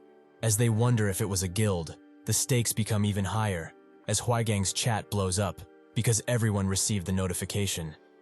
This is something extremely rare, a worldwide message. The whole ground starts to reveal itself in a blue color, as the ancient kingdom of Yusra is revealing itself fully. The whole island glows, and out of the ground come tons of buildings, and the whole atmosphere of the place changes. Finally, the hidden Yusra kingdom has been discovered once again, in all of its beauty. Everyone is left awestruck, but the reporters focus more on Grandfell and the mysterious man, as it must be quite important.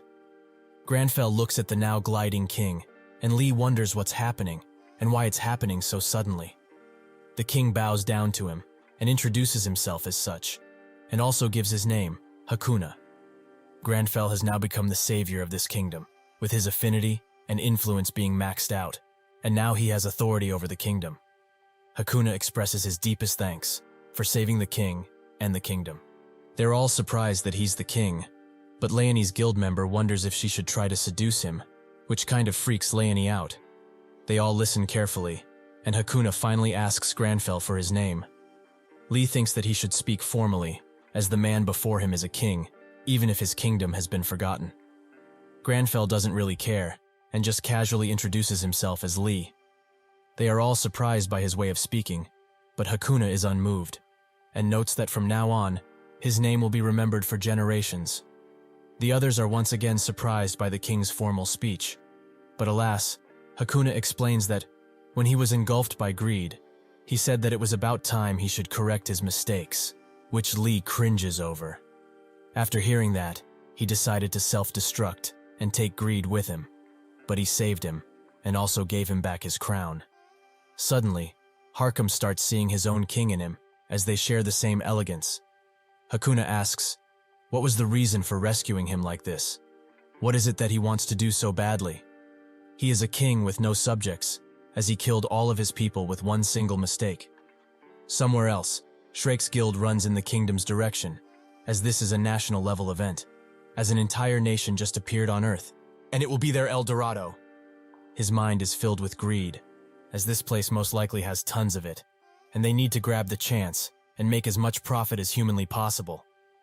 Grandfell thinks of an answer, and notes that he thinks it's only right that he reconstructs this entire kingdom.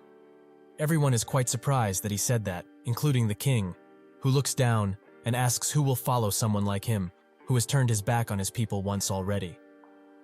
Grandfell tells him that it depends on what he does from now on. In order for him to regain his pride and correct his mistakes, he will help with it, no matter what. Hakuna smiles, and says that it's as if he is reading his mind. Grandfell didn't do that, he just read the quest window, which had these exact words plastered on it. When Hakuna tries to announce that it will be so, Shrek arrives and agrees that such a mighty kingdom should be rebuilt, and they, the Second Sun Guild, will help with everything. He scooches around everyone, and that's when he spots Lee, and notes that he heard a lot about him, while also thinking that it would be best for him to get acquainted with this person. He starts shaking his hand with great fervor, but that's when he notices Grandfell's expression and thinks that he probably shouldn't have done something like this. Everyone just keeps quiet as this happens, but Harkham comes around and tells him to stop, as this is extremely rude. Grandfell gnarls at him, not because he is angry or whatever, but because he literally almost fell asleep. His eyes won't even focus at this point, and the person in front of him looks like a bunch of hand-drawn cartoons. Grandfell ignores him for the time being and turns to Hakuna, as he has an offer for him. Everyone watches silently to hear what it is, especially the reporters, who are now basically at the movies. Later at the Berserker headquarters, Leonie reads the news about what happened. Gaon and Berserker will work together to rebuild Yusra. Harkam decided to stay there, and Shrek was ignored and treated like an invisible flea. This makes both Leonie and her member burst out in laughter. One of the members comes back with ice cream and asks why the others are so cheery. The other explains that there's an article on Shrek and how he was humiliated. Sure enough, when he goes to watch, he starts laughing too, as this is quite amusing. At the Gaon headquarters, people are also laughing at Shrek and his past internet activities, which were very cringe. But Cheolman is just happy that his brother got them a quest to rebuild the Yusra kingdom. Taemin just did as he said, but Cheolman is still glad and wants to kiss him, which Taemin immediately denies. One of the members wonders why they are so happy. Is this rebuilding quest really that awesome? Another member explains that it's not just that, it's the first ever kingdom that has appeared, after Arcana began updating into reality.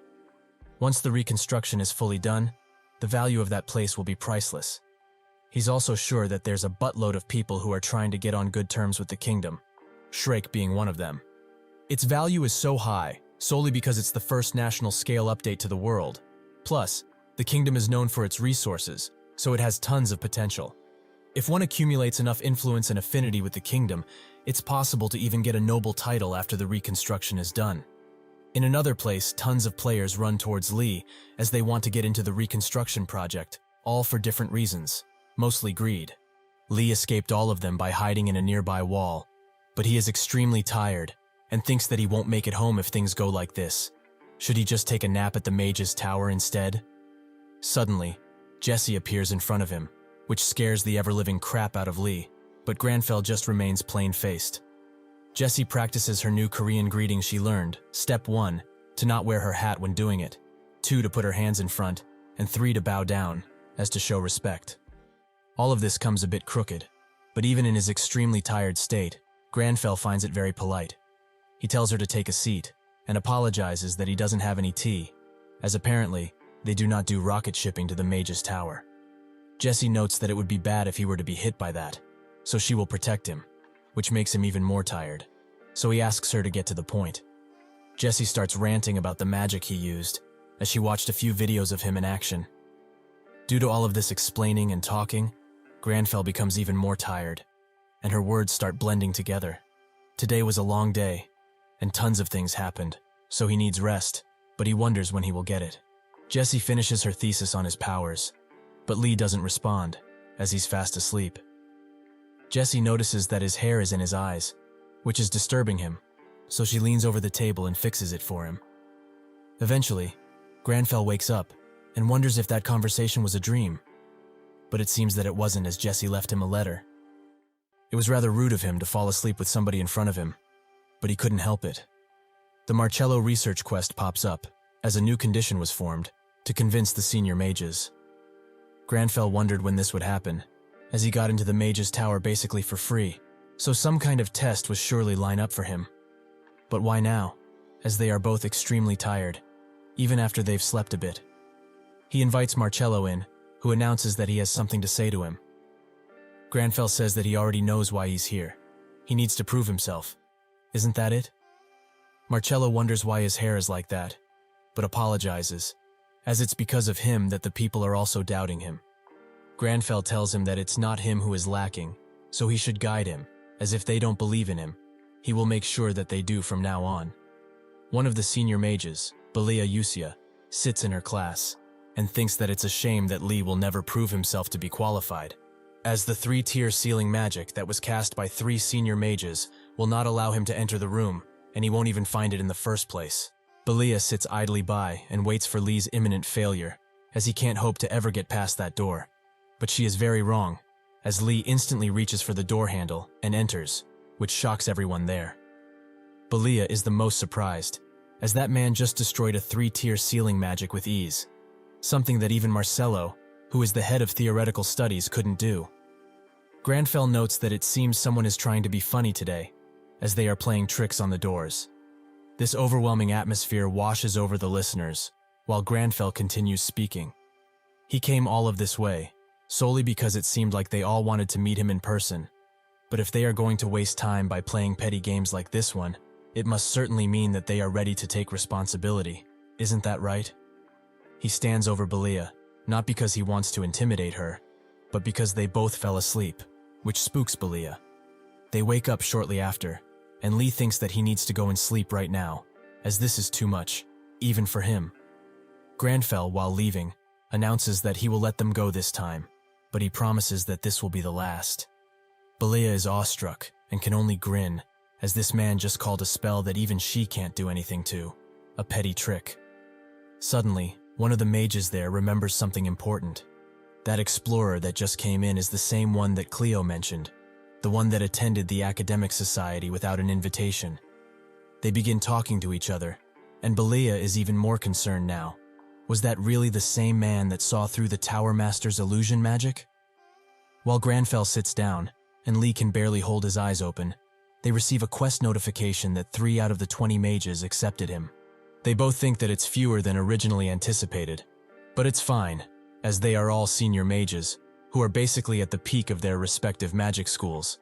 So 3 for just opening a door is pretty good. He's a demon hunter anyways, so he's not in a rush to impress these fools.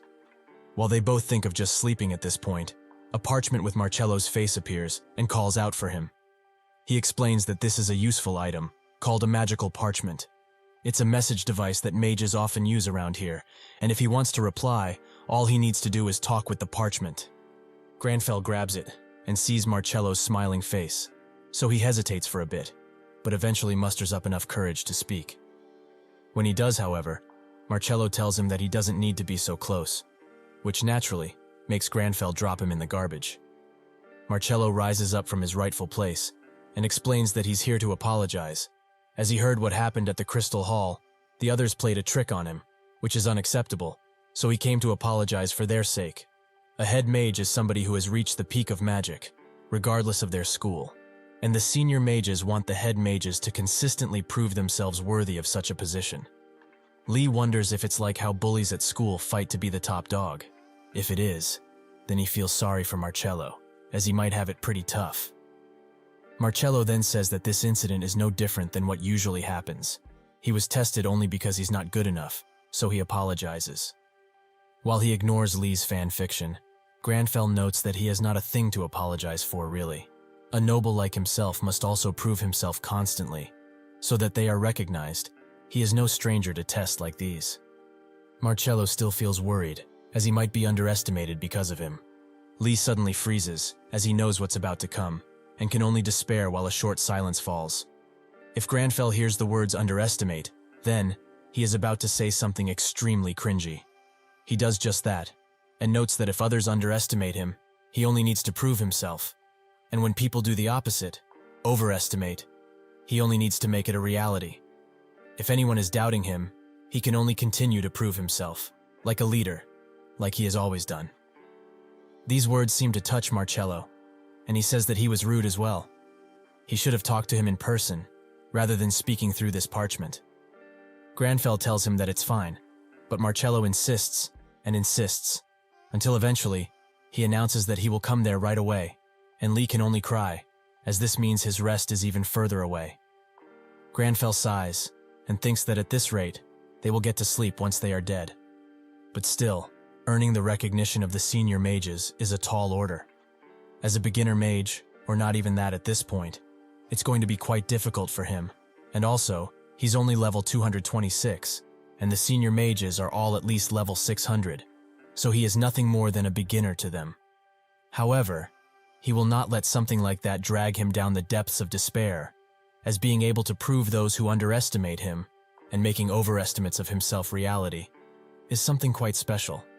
He uses a bunch of spells to create beautiful scenery, and they both agree that this is the pride they share, the thing they have in common the most. Lee smiles while watching the lights, but suddenly starts throwing up, as Grandfell has used too much magic, so even a simple spell like this one is making them almost faint. Marcello arrives, and Grandfell welcomes him inside, despite being half alive. Somewhere else, at a construction site, Taemin and Chilmin see that the people are doubting Lee a ton, and they are both confused as to why. When Marcello enters the room, he starts looking around the place, and Grandfell asks what's wrong, as he seems a little distracted. Marcello asks if he used any magic recently in this room, which makes Lee think that it smells like it's burning, and Grandfell explains that he was just practicing a bit of basic magic. He promises to not burn the lab down thought, so he needn't worry. That is not what Marcello was concerned about, however, as there are tons of magical traces inside of this very room. Magical traces only occur after a spell has been cast, and these traces tell of what kind of spell has been cast, and how it was cast. Suddenly, Cleo also comes inside of the room and notices how beautiful the traces here are. Suddenly, tons of others mages charge inside of the room, all with their theories about how the traces were made. Lee and Grandfell both wonder just why there are so many people gathered in one place, and surprisingly enough, even more arrive, as the traces are just that pretty. Pretty enough to win the 823rd Magical Traces competition, which is apparently a long-time tradition. Marcello explains that this is Lee's doing. He is the one who made this. But when he tries to present him, he is just gone, as he ran away as swiftly as humanly possible. He runs with his life on the line, as these mage nerds will never let him rest at this point. He must retreat. Unfortunately for him, a group of wacky mages appears and stops him, as they want to give him a challenge. To solve this Rubik's Cube, apparently one of the hardest problems to solve in the Mage's Tower, with the current record being an entire 9 days. While they brag about how difficult it is, Grandfell snaps his fingers and uses reversal magic, which completes the puzzle instantly. While he descends the stairs, the quest pop-up appears, with 4 more mages being convinced. Grandfell thinks that this might be easier than he originally expected. But before he can celebrate too early, tons of reporters stand at the end of the stairs, and they do what reporters do best, ask dumb questions, but they all bring up one thing, the issues that have been brought up with him. Grandfell says that they are extremely rude, and that he has no obligation to answer their moronic questions. But that's when the mages appear from behind, and start asking him questions too. Since he is now in the middle of a pincer attack, Lee just panics, as he wonders about how to get out of this hell. That's when they both notice that the mana flow on a nearby wall has changed, and thinking that this is their only chance, they jump in and seemingly disappear, much to the dismay of everyone who is chasing after him. He ends up in Belea's office, but she half expected this, as she opened up that door, allowing him to come in, but he found it much earlier than she thought, as expected of someone so skilled. Lee remembers her, and wonders if she really did this to help them. But Grandfell explains that he only felt the wall's mana being tampered with. This is the same with the Tower Master's illusion magic. He felt something strange about that wall, and inspected the mana to turn it back to how it was originally. Belea tries to hold it in, but can't help herself, so she starts laughing quite loudly, which makes Lee think that it's because of the way they talk. That's when she recites Grandfell's speech, about underestimating him, which makes Lee almost die from the dangerous levels of cringe. But this also proves to be useful, as Belea notes that he's probably the only one that thinks the Tower Master's grand illusion is so simple. Alas, she also introduces herself, Belea Yusia, the head mage of the healing school. Since Marcello has also decided to recognize him, she will do so as well, and the count rises up to 8. Finally, they get home, and Lee reads about what the reporters said about him.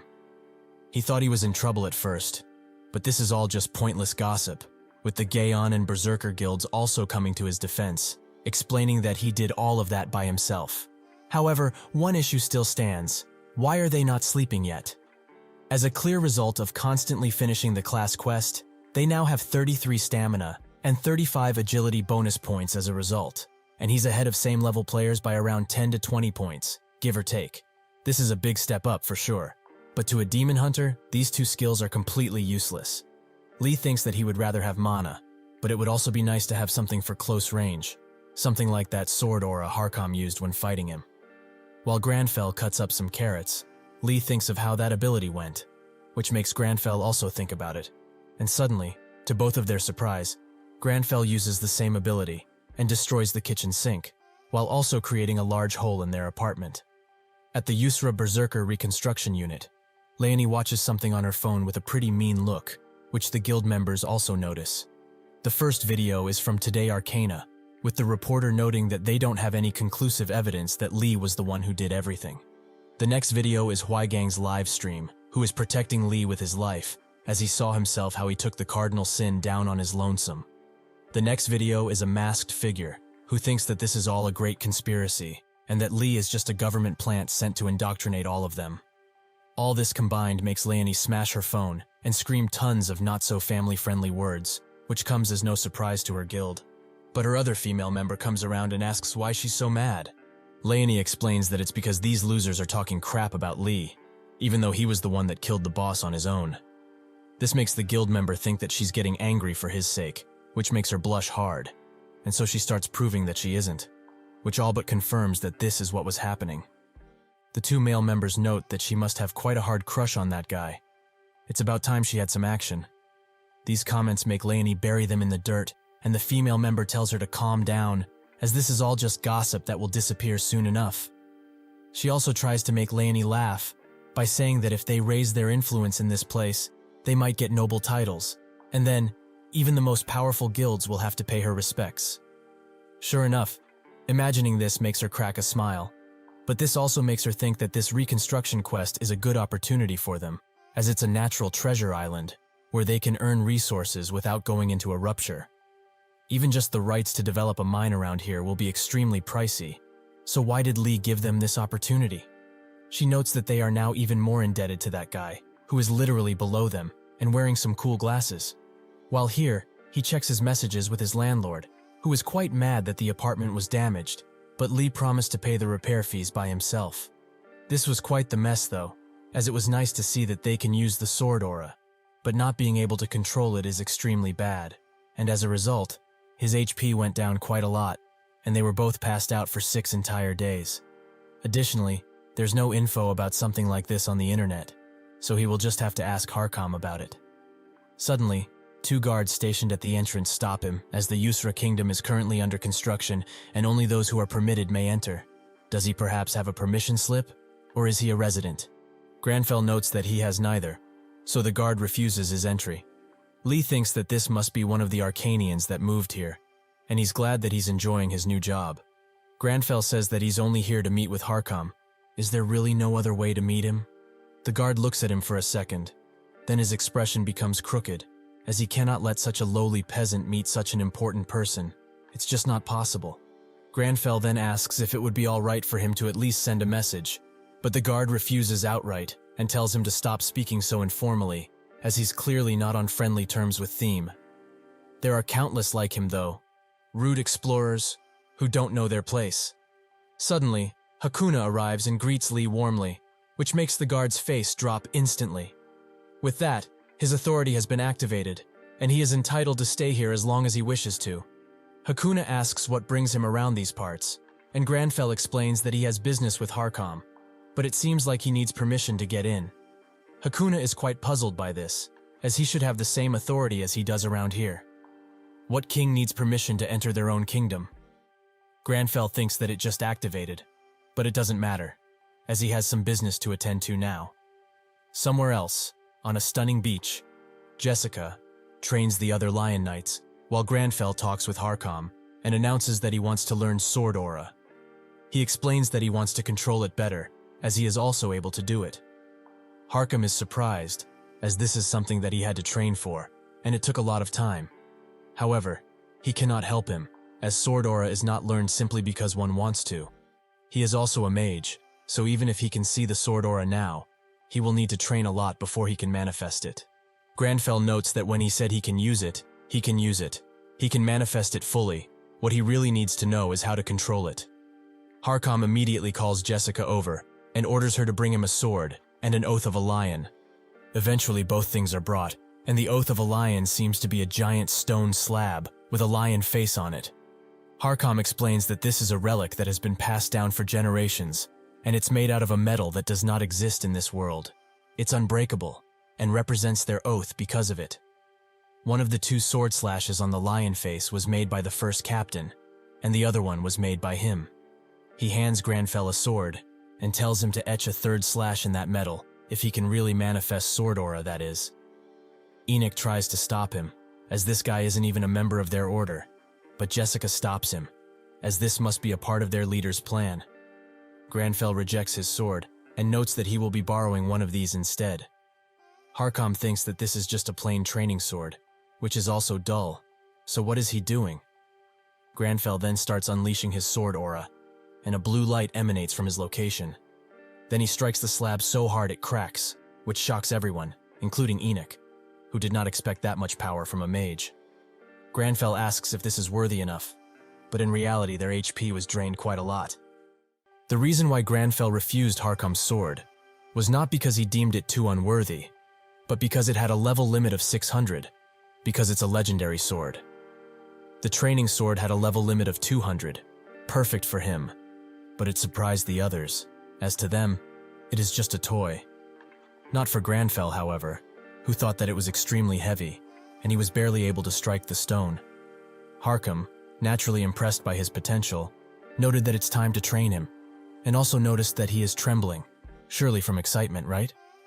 That's when he ordered Jessica and Enoch to train with him, as he will need to start with the basics of swordsmanship. And with these two outstanding teachers, he will have a good time. However, he must not use sword aura from now on, until he permits it again. Both Lee and Grandfell are glad, as they really needed to learn the basics. That is how Grandfell got into basic training, which Enoch isn't happy with, as he's a mage, who has no reason to learn the sword. But still, he treated the captain with respect by not picking up his sword, so he will be sure to show him some too. Jessica introduces herself and tells the trainees to prepare their bodies, as this training is quite harsh. With that, she sends them off to change into their training outfits, but thinks about Lee. Although he has manifested sword aura by himself, he is still a mage at the end of the day, so if he lacks stamina, he will not be able to use sword aura in any situation. She will work him until he can't stand up anymore. Grandfell comes back, and that's when his real muscles reveal themselves, which Jessica likes a lot, to say the least. With a blush in her face, she tells everyone about holding their swords, and Enoch instructs each of them when he spots them doing something wrong, as the rest of the trainees are extreme noobs who have barely held a sword before. While they don't pay attention to Grandfell, he thinks of how Harkam held his sword when they fought. His attacks felt very heavy, but also fast, and most importantly, strong. He realizes how to do it himself, and strikes the ground, which creates a large shockwave that, needless to say, leaves everyone speechless.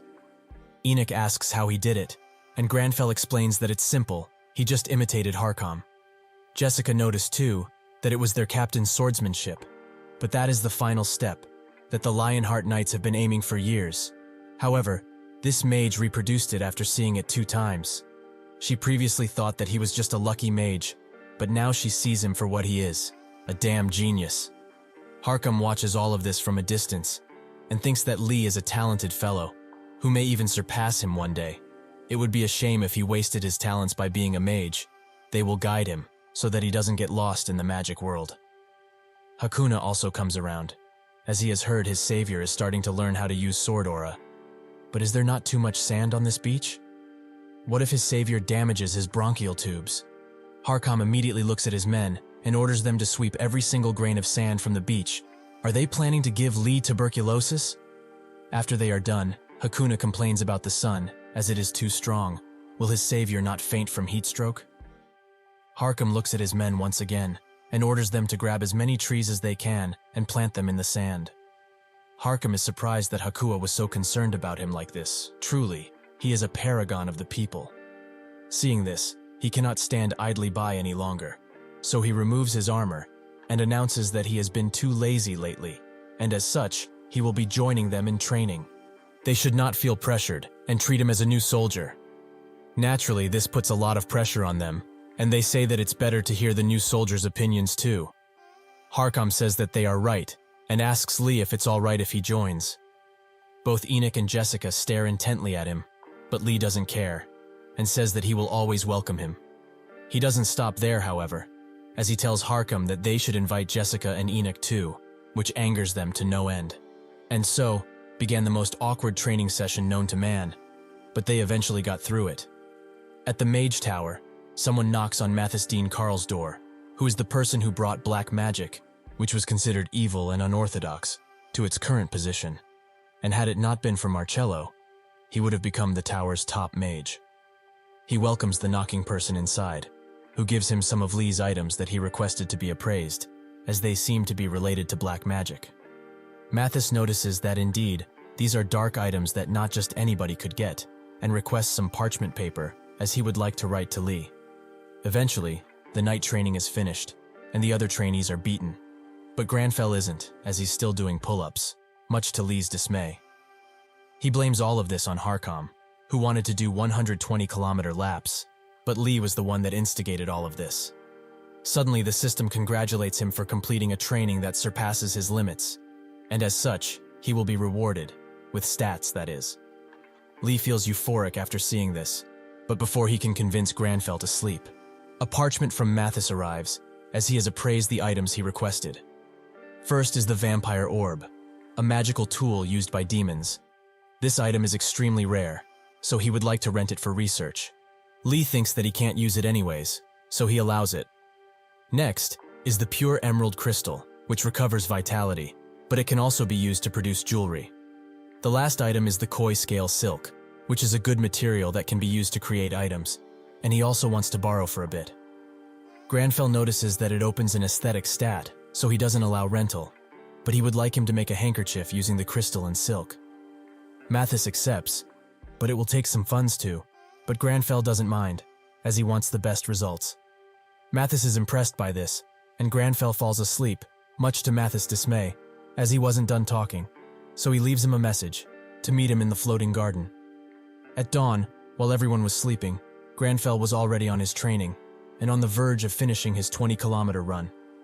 Another parchment from Mathis comes, who is worried that he didn't contact him, as he left him a message, but they did not see it, so he is relieved that he wasn't insulted by it. Mathis invites him to the garden once again, but Grandfell refuses.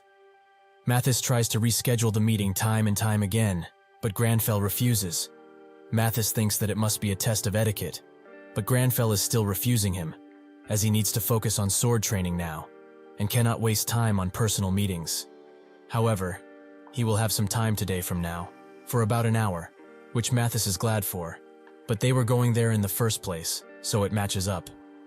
Harkham watches from the distance, as he is glad to see Lee so dedicated to the sword. The next day, Harkham pulls Lee away, and tells him that he can no longer teach him, as he has gotten to the stage where he can only learn from real fights. Lee is surprised by this, as he has been learning for just one day, and Grandfell also seems scared by it. Harkham explains that he underestimates himself too much, and that he should show him his aura again. Grandfell agrees, and thinks that he should control it as much as he can, but that's when he wonders, what is sword aura anyway? It's not a skill, as it can be mastered by every class. Suddenly Lee feels it, that it has a very similar flow to mana, and if he uses it as he uses magic, he can stabilize it, and he does just that. Lee has finally realized that sword aura is similar to magic, and if he applies all of the magic rules, he can stabilize it easily. Harkham congratulates him for being devoted mentally, as this is what he needs to handle sword aura in such a way. However, he did not expect it to be this clean, so he invites him, time and time again, to walk the path of the sword. Grandfell refuses, but if the path he is walking has a sword, then that just may be his path. Lee tells him to leave before he dies from cringe. With that, Harkham wishes him farewell, but it seems that the trainees heard their conversation, and they get hyped up. Jessica is kind of sad to see Lee advance so easily, as now, the gap between her and the greats seems even larger. However, something in her refuses to give up, and she promises to stand shoulder to shoulder with them. Seeing her, Enoch gets hyped too, and Harkham is glad to have had Lee around here, as he has changed everyone's perspective. Lee walks through the forest, but wonders if it's safe, even with his newly acquired skill. Suddenly, a silver mane leopard appears, a level 300 beast, that Lee is extremely scared of, but Grandfell is angry, as this beast dared to show its fangs. He activates his sword aura and prepares to fight. Nearby, Kichi, the Shadow Mercenary Troops captain, finishes her slaughter, but unfortunately, she is the last member of the troop, as the other 9 are missing. That's when she sees Grandfell challenging the leopard and thinks that it's unfortunate. Even if he can use sword aura, the opponent is too tough, as he's the field boss of this island. It's a relief for her, as she doesn't have to deal with it. She would have helped, but she promised her colleagues a better place to leave, and this place seems to be the best. Lee thinks that now, he's into it deep, as he can't do anything against this beast. The moment he moves, he will be decimated. But he can't just wait, as sword aura consumes tons of stamina. Lee thinks that they can just block its movements, but Grandfell doesn't want to, as he wants to use the sword only. The leopard attacks, and Lee uses these last moments to apologize to his family for dying. That is not what happens, however, as Grandfell strikes the leopard even swifter, despite there being a 74-level difference. Is this really the power of the sword aura? Grandfell notes that this was just a warm-up, but his stamina is already depleted, so Lee tells him to calm down. At the floating garden, Mathis waits for Lee, and thinks that he's a renowned person by now, so he would also like to see who he is. Eventually, Lee arrives, and Mathis invites him to sit down, while also thinking that the earth was shaking while he was walking towards him. Truly, he is no ordinary person. Grandfell exchanges pleasantries, and Lee notes that their muscles hurt extremely badly, as Grandfell decided to test out tons of stuff using sword aura, and his body is trembling. That is why he has to flex his muscles like this. Suddenly, Mathis's rings glow a black purple. These rings are used to sense black magic, so why have they activated now, and with a color that he has never seen before? Grandfell wonders what to do, and Lee really wants to sit down. In the past, Mathis was bullied for his studies in the dark arts, but he firmly believed that all magic must be studied, so he took it upon himself to prove that dark magic was useful too. This led to him having an audience with the Great Hall, where he presented the usefulness of the dark arts. But he was met with mockery and anger. They did not accept him. He pleaded with them, as with this magic, they might even solve the problem of worldview interference. The president, who was also there, was not swayed by the opinions of others, and asked him if he had named this magic yet. Mathis confirmed that he did. It is called black magic. From that day onwards, other mages began to accept black magic, but that glory did not last long, as Mathis couldn't solve the view interference problem with the black magic. After a few years passed, the Mage's Tower manifested on Earth as the worldview interfered, and this caused Mathis to live the rest of his days in shame, as he could not do what he promised. However, he did not expect to meet someone with so much black magic sensitivity.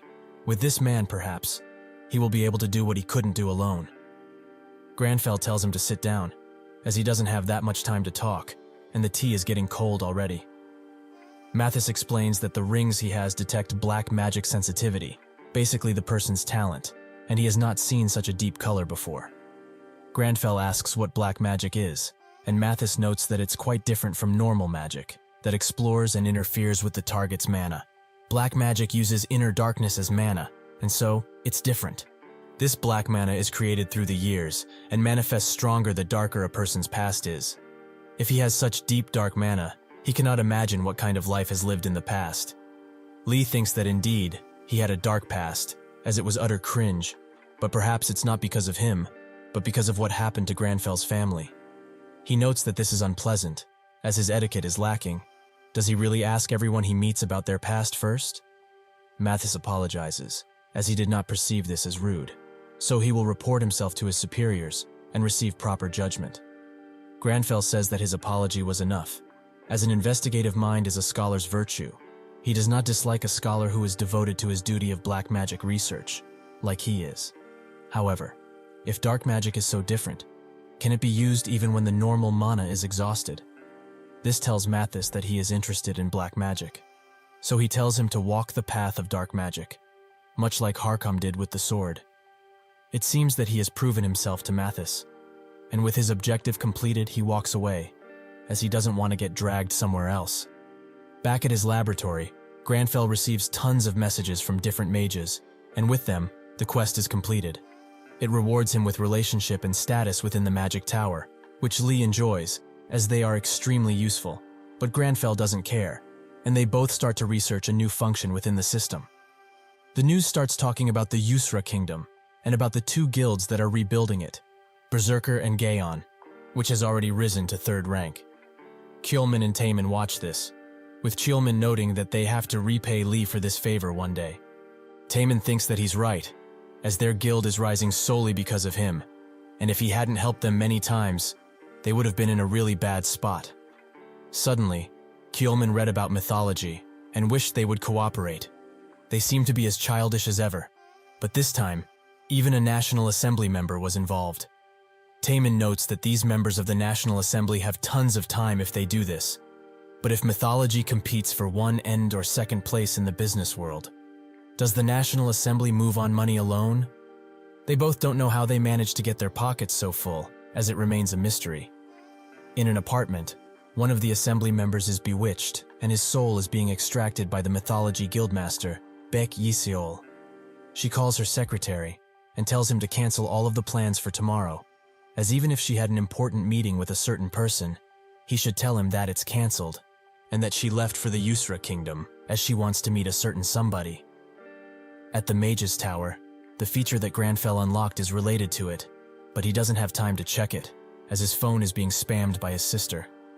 Before he can check, a parchment arrives from the head mage Maya, who excuses his rudeness, but he wants to do a joint research. Suddenly another parchment arrives, and tons more arrive. Doing what he does best, Grandfell ignores them and runs away. At the Yusra Kingdom, which now has a palace, Hakuna laughs at Lee's explanation. He must have really needed that peace and quiet. Hakuna tells him to not be bothered by their attitude, as it's their way of showing sincerity. Grandfell notes that he does not like bribes, even if they come in the form of sincerity. Hakuna laughs once again, as this must be why he defeated the cardinal sins so easily. But did he see that video, which shows him actually defeating greed? This is the first time he hears this, but before he can check, his third sister calls him, so he picks up. When he does so, she starts reciting the cringy words he said to Hakuna, and even shows him the HD video, as they all mimic him. Grandfell thanks them for watching, and closes the call. Afterwards, he requests a place to rest. When he arrives at that solitary place, he immediately becomes comfortable, and prepares some tea, while searching for the exact video. He finds it, and thinks that he might just sue them for putting it without his permission. But that's when Grandfell feels something strange, but similar. Dust, so he must get to cleaning. At the Gaon reconstruction base, Taemin is shocked to see that their stock fell hard, and Cheolman explains that it's because mythology spread a rumor about them again. He thinks that this is their way of saying that they need to share the Yusra reconstruction quest. But when did they gain this much influence? While Taemin continues to scream his heart out, he can write fake news too, about their guildmaster and how she has a mole hidden on her body. Suddenly Yiseol hugs him and asks how he knows about something like that. He seems to know things that even she doesn't. How interesting. Taemin wonders how she got in, as the guild members must have been standing guard, and when Cheolman goes to check, he finds them unconscious. He hopes she knows what attacking guild members means, but she explains that she didn't attack, she just let them fall asleep. Suddenly, Cheolman is suddenly engulfed in a strange but familiar feeling, and the dots finally connect in his head. Yiseol became this powerful and rich, not because of her connections. Taemin screams at her, as she's really crossing the line this time. Cheolman's thoughts continue. The reason she was able to become like this is because of mind domination magic. That should not work on players, but it does. He tries to warn his brother, but he cannot, as this is just like the time he got possessed by the damn imp. Out of nowhere, Grandfell arrives, who notes that he just finished cleaning, but the smell around here is not refreshing at all. He walks up to Yiseol and tells her in her face that she's a demon,